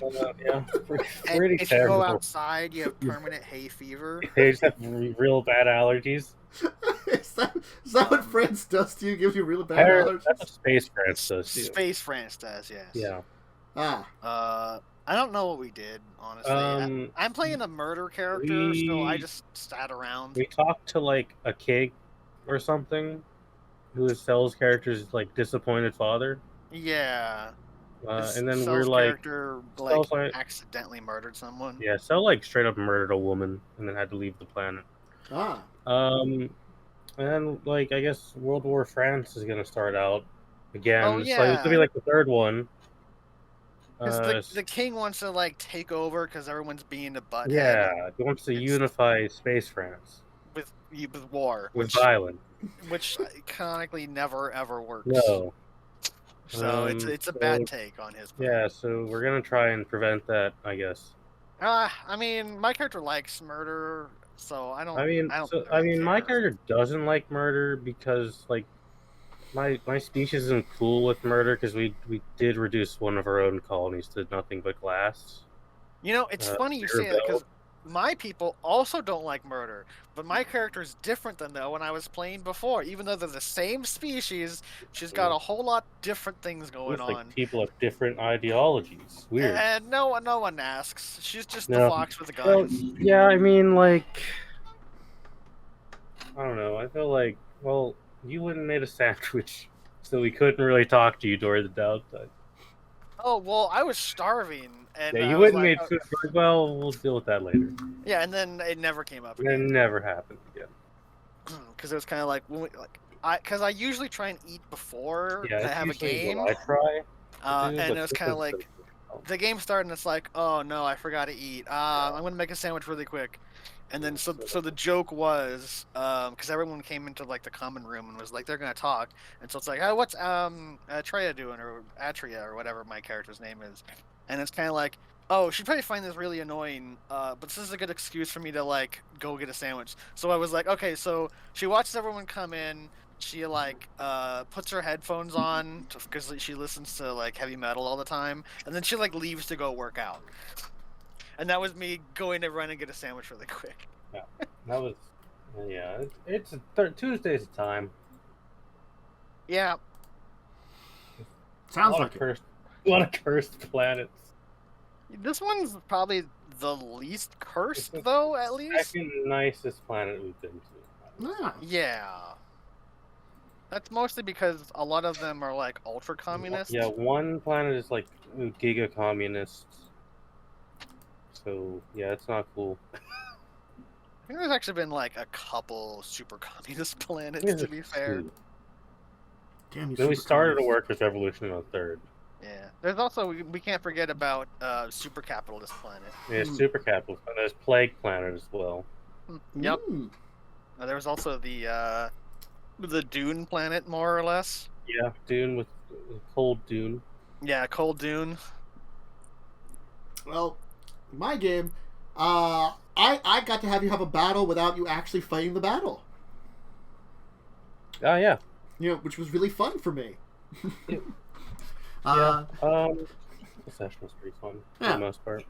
It went to explore this cave where there was these wrecked ships. Turns out there was some undead there that honestly, one noticed you coming in, and then while you were casting spells, backed away and noticed that oh hey, they split up, so they all went to, while you're checking out the wreckage of some ships that they've hidden in this cave, to go attack the other people. They're like, oh, go. There's 5 of these people or 3 of them. Let's go kill the 3. Oh, man, I have such a hot take opinion on this, if you're ready for this, Tantus. Sure. So, this is one of the things I dislike about 3rd edition and Pathfinder, is there's a set DC for almost everything. So it's like, oh, do I want to jump over this table and do a kickflip? Sure, here's the DC for it. There's a lot of really weirdly specific things. And so in the perception thing, there's hearing battle. It's a -10 to the roll. And then, okay, well, that's a lot. But, distance matters, right? And it's like if it's through a door and the type of door, because it gets really nitty-gritty about that. Is it a stone wall? How thick is the wall? Perception is stupidly complex. Yeah, there's a lot. I ignored all of that, I'm going to be honest. Because to hear a battle from 100 feet away is a DC 0 check.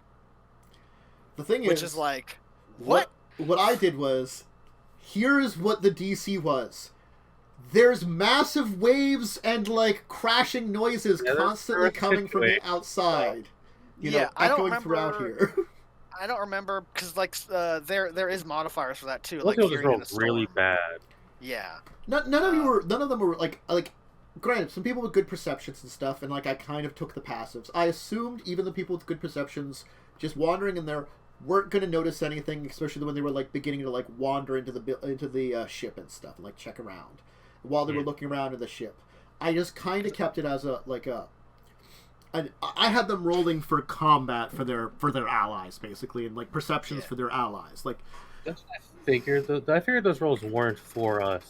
Like, I was never going to kill them off. I'm going to say that. I was assuming when you were asking for D20, and I asked specifically, is it a spell or spell-like ability? And you said no, because that is typically what you reaction roll for. I'm like, okay, we're rolling for maybe combat for the NPCs. Yeah. I could have been doing like some kind of perception thing too, where you're rolling perceptions against something, and like I just have your perception scores. Like I've done that before, but in this case, my plan was you would come in or notice something before it would get too much if you were rolling badly. But you were rolling those really good, and like the bad rolls at the end were just sort of like, well, just you pretty much kicked their asses, and one of them like I was just like one of them got knocked down, was like dying, but was able to be stabilized, and then they claimed victory as he like came in, and you guys came just like we're finishing wrapping it up, because honestly it would have been a tough fight for them, but not impossible, because the only one that's not your level is the dwarf, and he's just 2 levels lower, which isn't too bad for a hunter, honestly. Hunters get some pretty good bonuses when it comes to melee combat. And fort saves, meaning that he had a distinct advantage in that combat. He was good for fighting it, even at a lower level. Cool dwarf, man. Yeah. So, and then you started on the clockwork adventure finally. Yeah. So, which was fun. An adventure full of clocks. Yeah. I get to send you to a nice place that's just outside the shackles to find some information about where to go next. Which I'm going to say isn't going to be too difficult. You'll find your information about where to go, and it'll be around that area. There's a riddle. I don't know if the riddle had a DC. I didn't need to roll, because as soon as they're like, oh, it's a Cove of Blood, I'm like, well, there's a place on the map called Blood Cove. I mean, like, I figured at least one person would have seen it on the map. There's a city called that. I feel like we have to go there. What? That's a coincidence. A coastline of snakes? Snakes slither. This one's called the Slithering Coast. Mm-hmm. I meant for it to be as easy as it was. It but was like a pretty easy riddle. It's still like, I'd imagine no one figured it out before I did. My entire it's thing better was to give an easy riddle than to give a hard one and just literally stump your player. Because nothing sucks more than being given a riddle and then your players have to roll to get the answer, and then they all roll badly. So then, I mean, this has happened in my game. The door, right? The magic door. Yeah, basically, I had this riddle, and I think I went and looked up a riddle, and I think the riddle was blood or something, right? It was time was the answer. Oh, was it time? Okay, I thought it was like blood or time or something. And it was like, this is a pretty obvious riddle, The sad part is I knew the answer, but I didn't speak the language, so my character couldn't help. Yeah, it was a funny encounter though, because like the one thing that's great with playing with Cell is he's like usually a very good sport about things, right? Yeah. So like once he realized what it was, he immediately like, I am a dumbass, and then like just screamed the answer out, and I'm like, yes, he's done it. Because I think he like rolled like a 9 or like he rolled real well. He rolled so bad to like learn the riddle, and it's like, yeah. And that's when I was like, I don't. It's not that hard. I don't want to just like say what it is. And it's like it's not hiding anything behind the check. Nothing would have changed if you'd gone in there or not, right? It was just like, hey, here's an optional thing. My favorite thing is I reused that riddle for a different game, and still no one got it. I think I was playing Ari, who was a super dumbass. A sexy dumbass, yeah. Yeah, I think I had 10 intelligence. Genric was a normal man. He didn't have time for this bullshit. I had like 10 intelligence and like 10 wisdom and like 20 charisma or something. I ain't got time for this bullshit. Yeah. He's too busy trying to mend family relationships between... And beat up other robots. Yeah, and you're fucking robot fighting. Robot fighting. Giant robot fighting, thank you very much. Oh man, it's that one cartoon show all over again. Look, when I was like asking about a sport and giant robots came up, I'm like, sure, that was a sport I was a star for. Just like Real Deal, the hit movie. Yeah, like it. Honestly, my entire reason of having a check after the riddle was to bust onto the team to continue to be like, someone goddamn take geography. I know someone who has that skill. Because your fucking team needs it.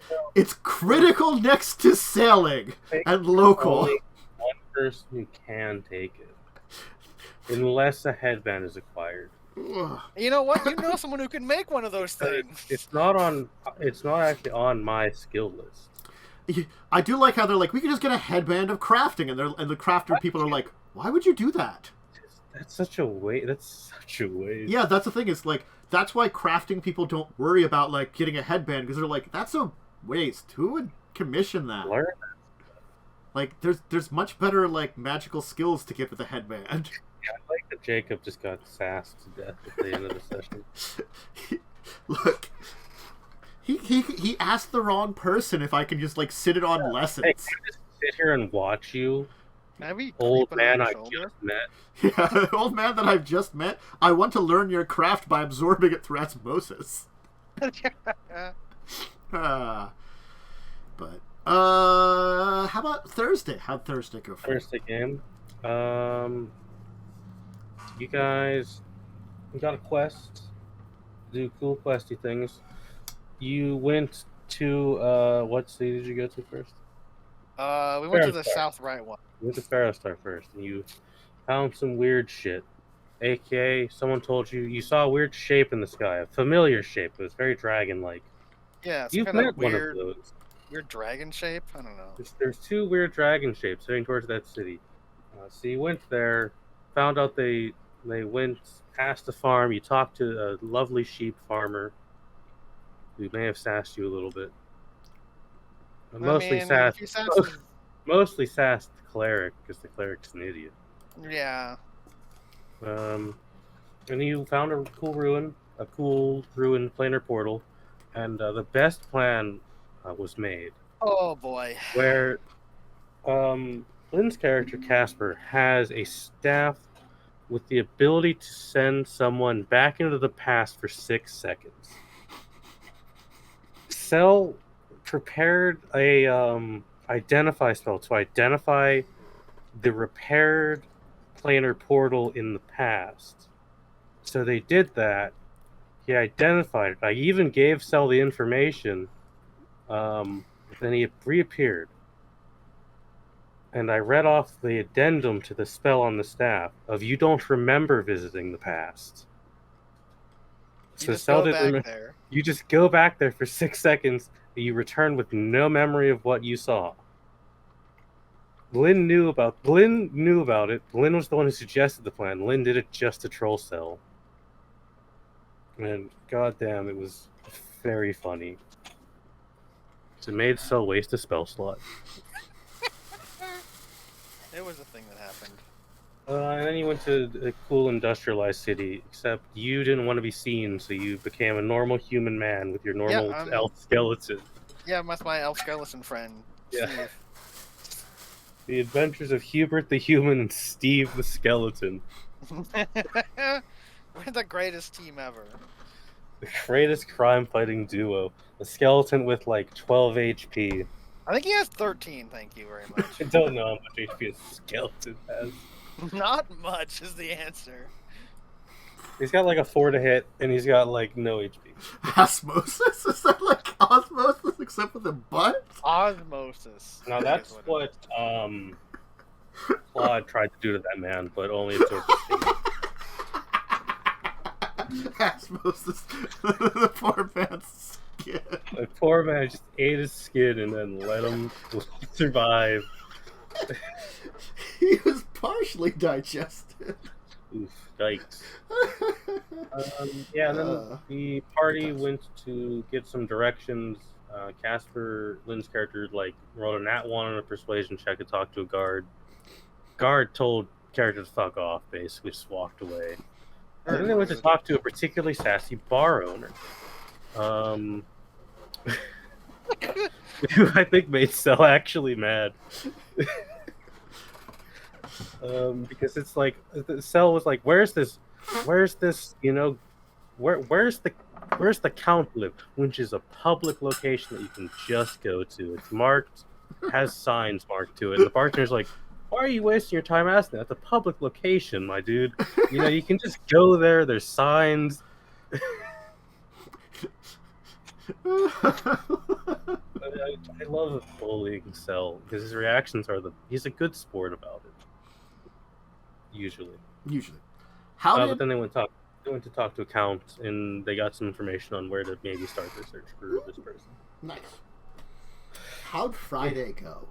Oh god. Friday started out with an hour-long lore dump. That's way too much. It was like we had some downtime. We kind of glossed over like all the downtime, and then it was like a bunch of lore that I didn't retain any of. I think there's a war going on or something, but there's a war. There's like these 3 factions, and the blue faction attacked first, and the red faction did some stuff, and the orange faction or whatever I think has lost a bunch of stuff, and that's what I remember. I don't remember any details. There's lines on the map to indicate who like lost territory or whatever. Yeah, Cell like started going over like, oh, these are the cities that are like being sieged. These are the ones that are kept. Like, why would we know that? Why, realistically, why would our characters know any of this information? I'm assuming it's like, here's rumors that you've totally been paying attention to. And it's like, I guess. Yeah, I've done that. Chico 100% really pays attention. Oh, right. I'm playing a stupid moron in that game. I forgot. Yeah. I'm also playing someone who like. You're playing a mega dumbass again. Yeah, but I'm also playing someone who had very little interest in things. Yeah. And has only got less interest over time because of how stupid everyone acts and speaks. Well, like these are like the rudest people we have ever met. Yes. So we and went. It's like, why do I want to help these people? Get information from someone. There was like technically a conversation, but it was so sassy that I was like, man, are these are the guys we're supposed to help? Why are they being this much of an asshole to us, dude? I must have spaced out because I just remember like, oh, hey, we want to go here and like talk to this person. And so I was like, okay, we're going to go talk to this person. I don't know why, because they were like, oh, they just left you this note to go talk to them. It doesn't like say why we're talking to them, what they want. It's just, hey, go here and talk to these people. So it's like, all right, I guess. Yeah. So, we show up. I spaced out because I don't remember any of this like early conversation. And it's like, oh yeah, we went and talked to them about these things. It's like, I have no memory of that. All I remember is basically, it's like, oh, you're the one who died and came back. That's super interesting. Tell me about it. Been dead.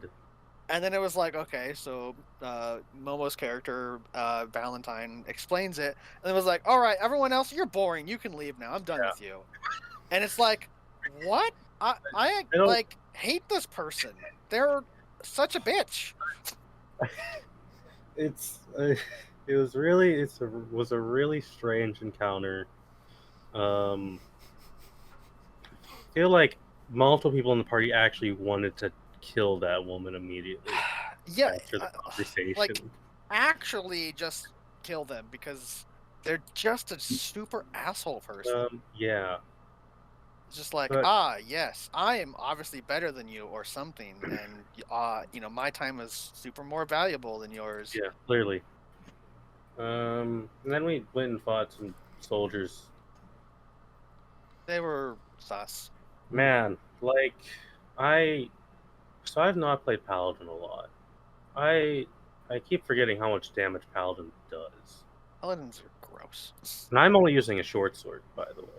Oh, you don't even have a log sword? I don't have a D8 weapon. I have a short sword. Oh no! The only finesse D8 weapon is a rapier, and I don't want to use one of those. Just have it reflavored as I'm gonna not ask a rapier. Cell if I can just have a slashing D8 finesse weapon. Because really, there should be something other than a Welcome rapier. to But 5e, Fifth where edition, where the DM has to do all the work. like sometimes that's good, other times it's like not good. I would even I don't care about the D10 on the long swords because I use a shield anyways, so Hmm. I would never get the use out of the D10. So I'd just settle for a cool D because rapier and a shield it looks dumb to me in my brain. It looks really stupid. I kind of agree. I thought. I don't have like just a normal shield. I have like a big tower shield. Oh yeah, like I was gonna say like I went for. I think that's another reason why I went for it in Wrath of the Righteous. Buckler and Rapier for the one character that used that. That looks Buckler makes more sense. But when I have a big heavy tower shield, a little like thin rapier is gonna look stupid.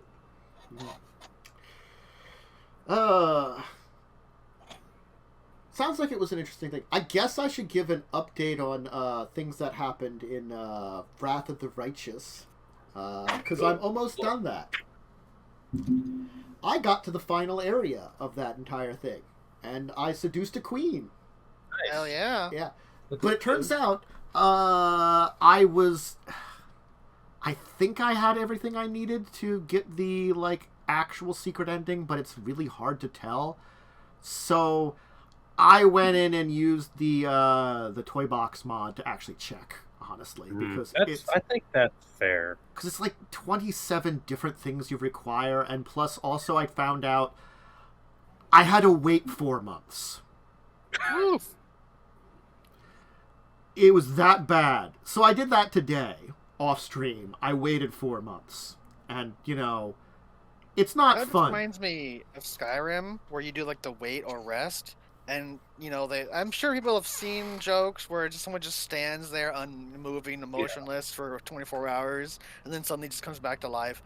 Imagine doing that, except for 4 months, where your character just stands open-eyed in one location for 4 months, and then suddenly is like, all right, I can move again.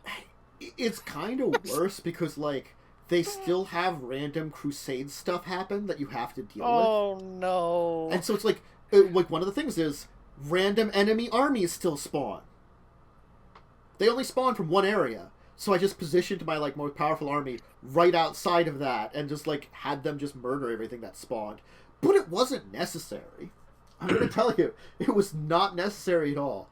And, like... It just seems like, why would you wait 4 months to finish the game? Because apparently you have to do it within a certain date, because one of the entire things is, in order to ascend to godhood, has to be done in a certain period of time.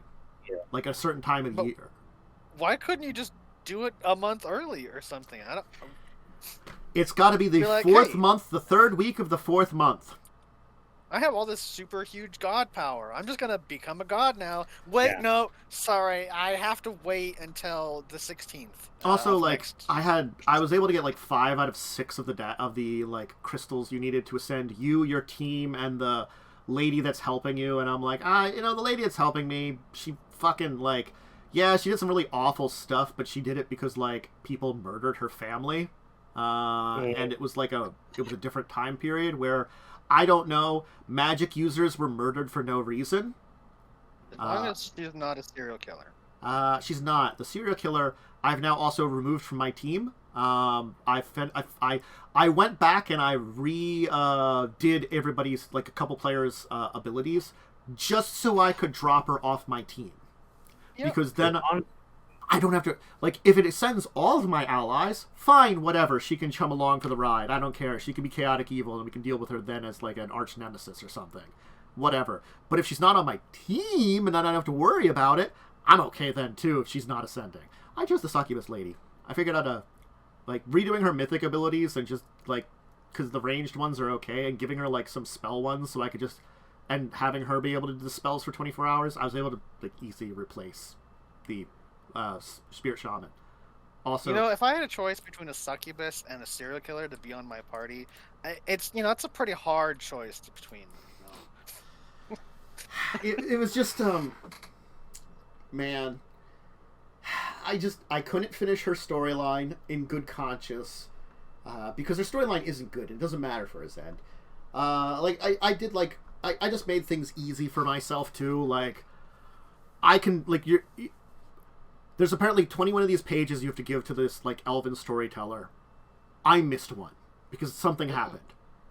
If you don't give him the 21, you can still do the secret ending by making like 4 knowledge checks of different types at very high DCs. I can make those. I have to use my main character. My main character can do 3 of them, and I can give a plus 10 item for the 4th one.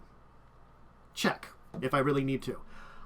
I just cheated in a page, so I got the 20th one that I'd missed, and I'll just get the extra one in the place, because then I don't have to do the checks. I already did it beforehand.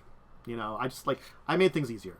So now I just have to go in and get the queen again and, you know, set up for that on the date. And I did all that, and it was like... I don't know. This is what I have to say about it. I've put some opinions out. Get the queen as a secret companion and romance her has, like, 8 steps, okay? That feels like a reasonable secret. It's very difficult, but it involves making the right choices when speaking to her, and that's about it. And just making sure she doesn't die a few times. That's not too difficult, you know? That's doable if you actually try to go for it. The secret actual ending of it,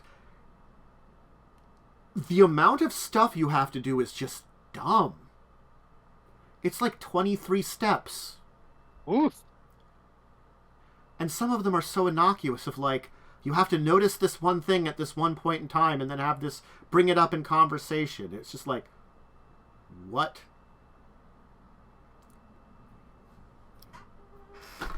I've had my... I ranted on Friday a little bit after I, like, paused to, like, make sure I could do the actual ending and stuff like that. Because I wasn't going to wait 4 months in-game on stream, you know? Yeah. That's fair, dude. So I was just like, I guess I've got to... And then also, like, I was, like, 2 hours into the final area when I discovered this.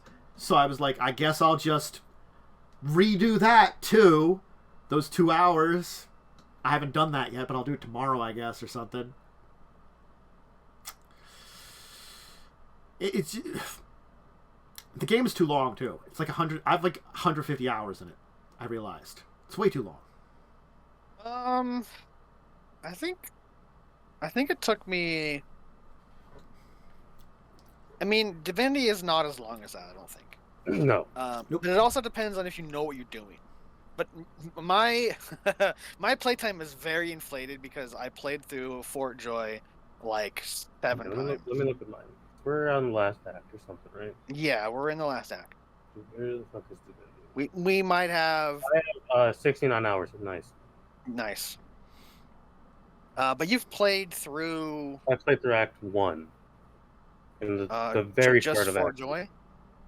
I played through like an hour of Act 2 for life caught up. Yeah. Because I feel like it's a 50 or 60 hour game. Yeah. And it may be 70 or maybe 40 if you don't do side quests. But like honestly, if you're not doing side quests in that game, you're probably not playing on classic difficulty because you will just be destroyed because you'll be underleveled. Yeah, you're just not going to finish the game.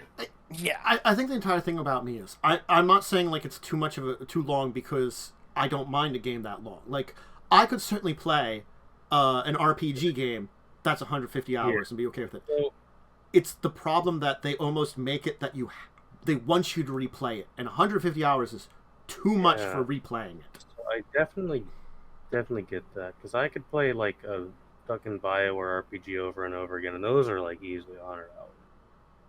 For, like, a lot, especially the Dragon Age games. They're really long. The very first Mass Effect game, right? Yeah. I played that game. I got it on Xbox, right? Because I was a console nerd boy. And also, it wasn't on PC. Yeah. And I played through that game easily 4 times. I was trying to 100% that game, which requires a minimum of 2 full playthroughs. Yes. The problem that I was having, I think I'm missing 2 achievements in that game, and that's get all the codexes and play with Liara for most of the game, because you get her so late. Yeah. Yes, that means I played with Ashley for an entire playthrough to get that stupid achievement, and I didn't like her. But you have to basically do no side quests and go right to whatever that first planet was. You get her and play with her with your party for Yeah. the entire game, every side quest, and I didn't get it. And I'm like, what did I miss? And I'm like, I missed like 1 or 2 codexes, and I got to the point where it's like, as much as I love this game, I don't care anymore about 100%ing it. Yeah, And that was like my 3rd or 4th playthrough. I mean, I've done like completion of all 3 of the games. So I think the only thing I can say is, I don't know how it would work, but because I allowed for retraining, could I retrain my main character to be a different mythic path? Like, it would change the story completely. I don't believe you can retrain mythic paths. But I might not be able to. Like, I can retrain my other character's mythic abilities as part of retraining them, because I opened the retraining option. But it's sort of like, they have too many mythic paths that they're like, oh, there's an achievement for replaying it. How can you do like 10 different times of doing 150 hours, or even 100 hours if you get really good at it? That's a lot. If it's an achievement for every mythic path, that's just like a suffering leveled achievement, I think. Yeah. Yeah, each of the major achievement ones has a mythic path or has an achievement associated with it for getting to like the maximum level or something of it. That just sounds like too much. Yes. It's like also like there's some of them like I've said this before. There's no reason for you to be demon. There's like, honestly, there's so many of them that I'm like, why are you playing this if you're doing this story? It doesn't make sense. Like, I don't know.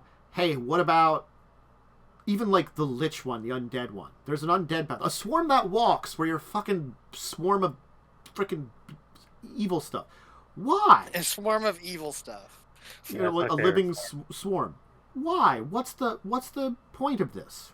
They wanted to put it in the game, that's why. The only reason, literally. Yeah. It's just... It's... I was talking about it, how, like, the NPCs... Like, putting them all together, comparing them to the last games to this one, worse NPCs, worse stories for them, worse character development for them, overall. Not to say that there aren't, like, shining gems amongst them. It's sort of like, I think I will, again, when I finish, talk about it more, but I gotta be honest, like, it's less that it's not, like, I didn't have fun with the game, it's more this, like, there's a lot of stuff that just disappointed me, and there's a lot of stuff that was just, you know, they took a step forward from Kingmaker, and then took 2 steps back. And I feel like that's what they did a lot of, and that kind of makes me sad, you know. They wanted to do the Wrath of the Righteous story, but they wanted to do Kingmaker too, and it doesn't really work. So, I'll finish it. Expect more of that. Expect more, like, next week I'll do more. Finish Parasite Eve finally. I'm almost done that. The Chrysler building. Got to level 60 out of 70. I'm a masochist. When do you get to level 69, though? Well, I need to go to 70, honestly, because there's not a lot on 69. Maybe some loot. Wow. It's unfortunate. Yeah, there's only loot there. But, I mean, it was, I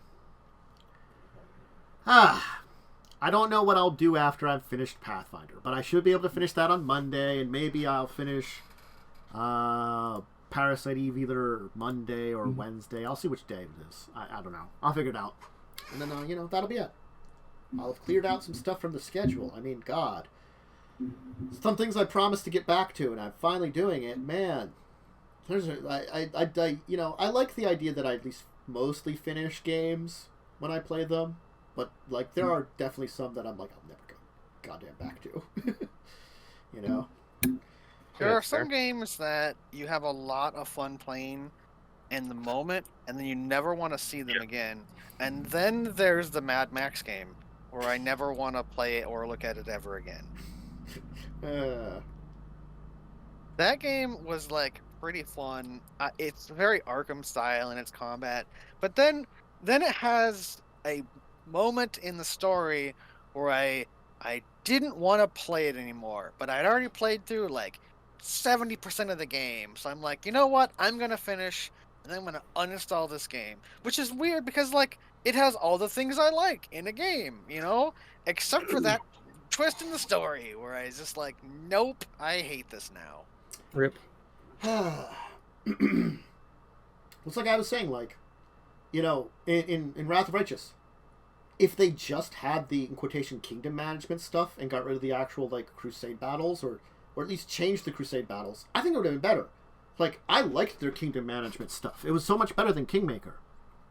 But the crusade was just not well done, and, like, had weird, poor strategy RPG mechanics that just didn't really fit very well and weren't really well implemented for armies.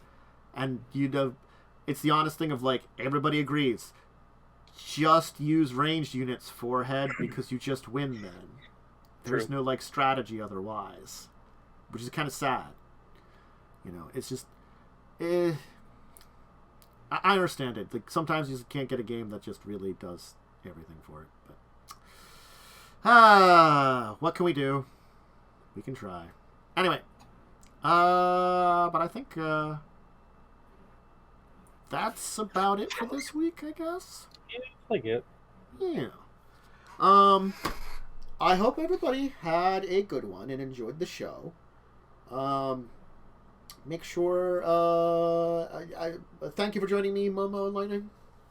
Hi, I was here. Yes. Either of you have anything to shout out? Nah.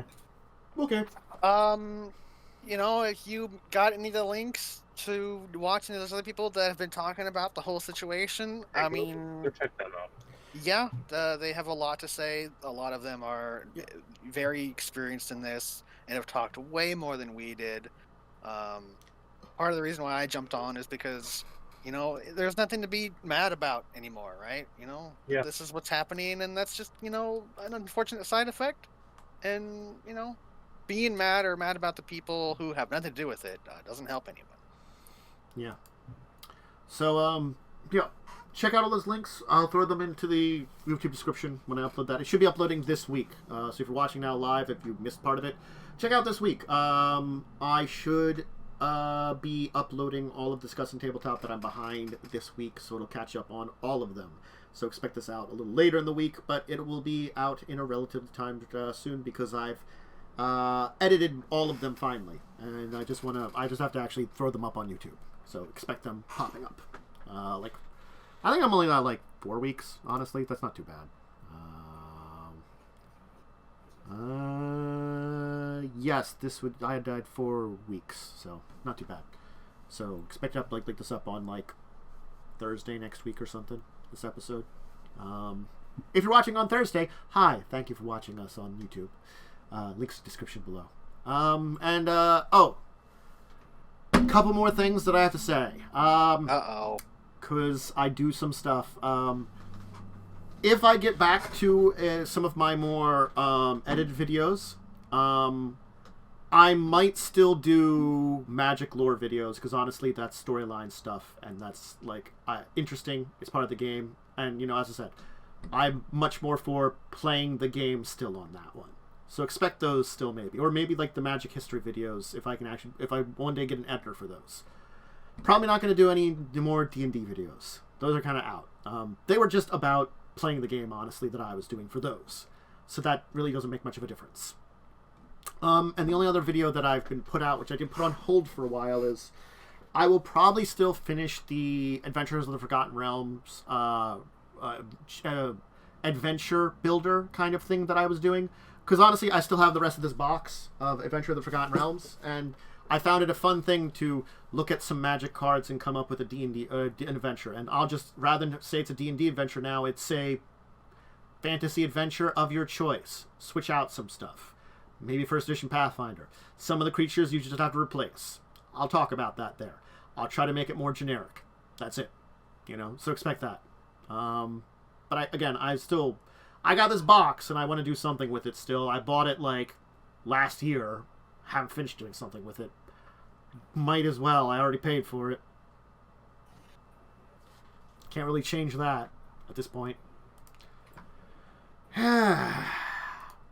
I hope everybody enjoys the rest of their weekend.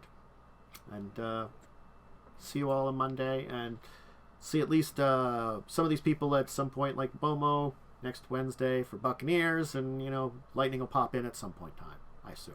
I'm around sometimes. Yeah. So, farewell, everybody. Hopefully you have a good one. Bye. Bye.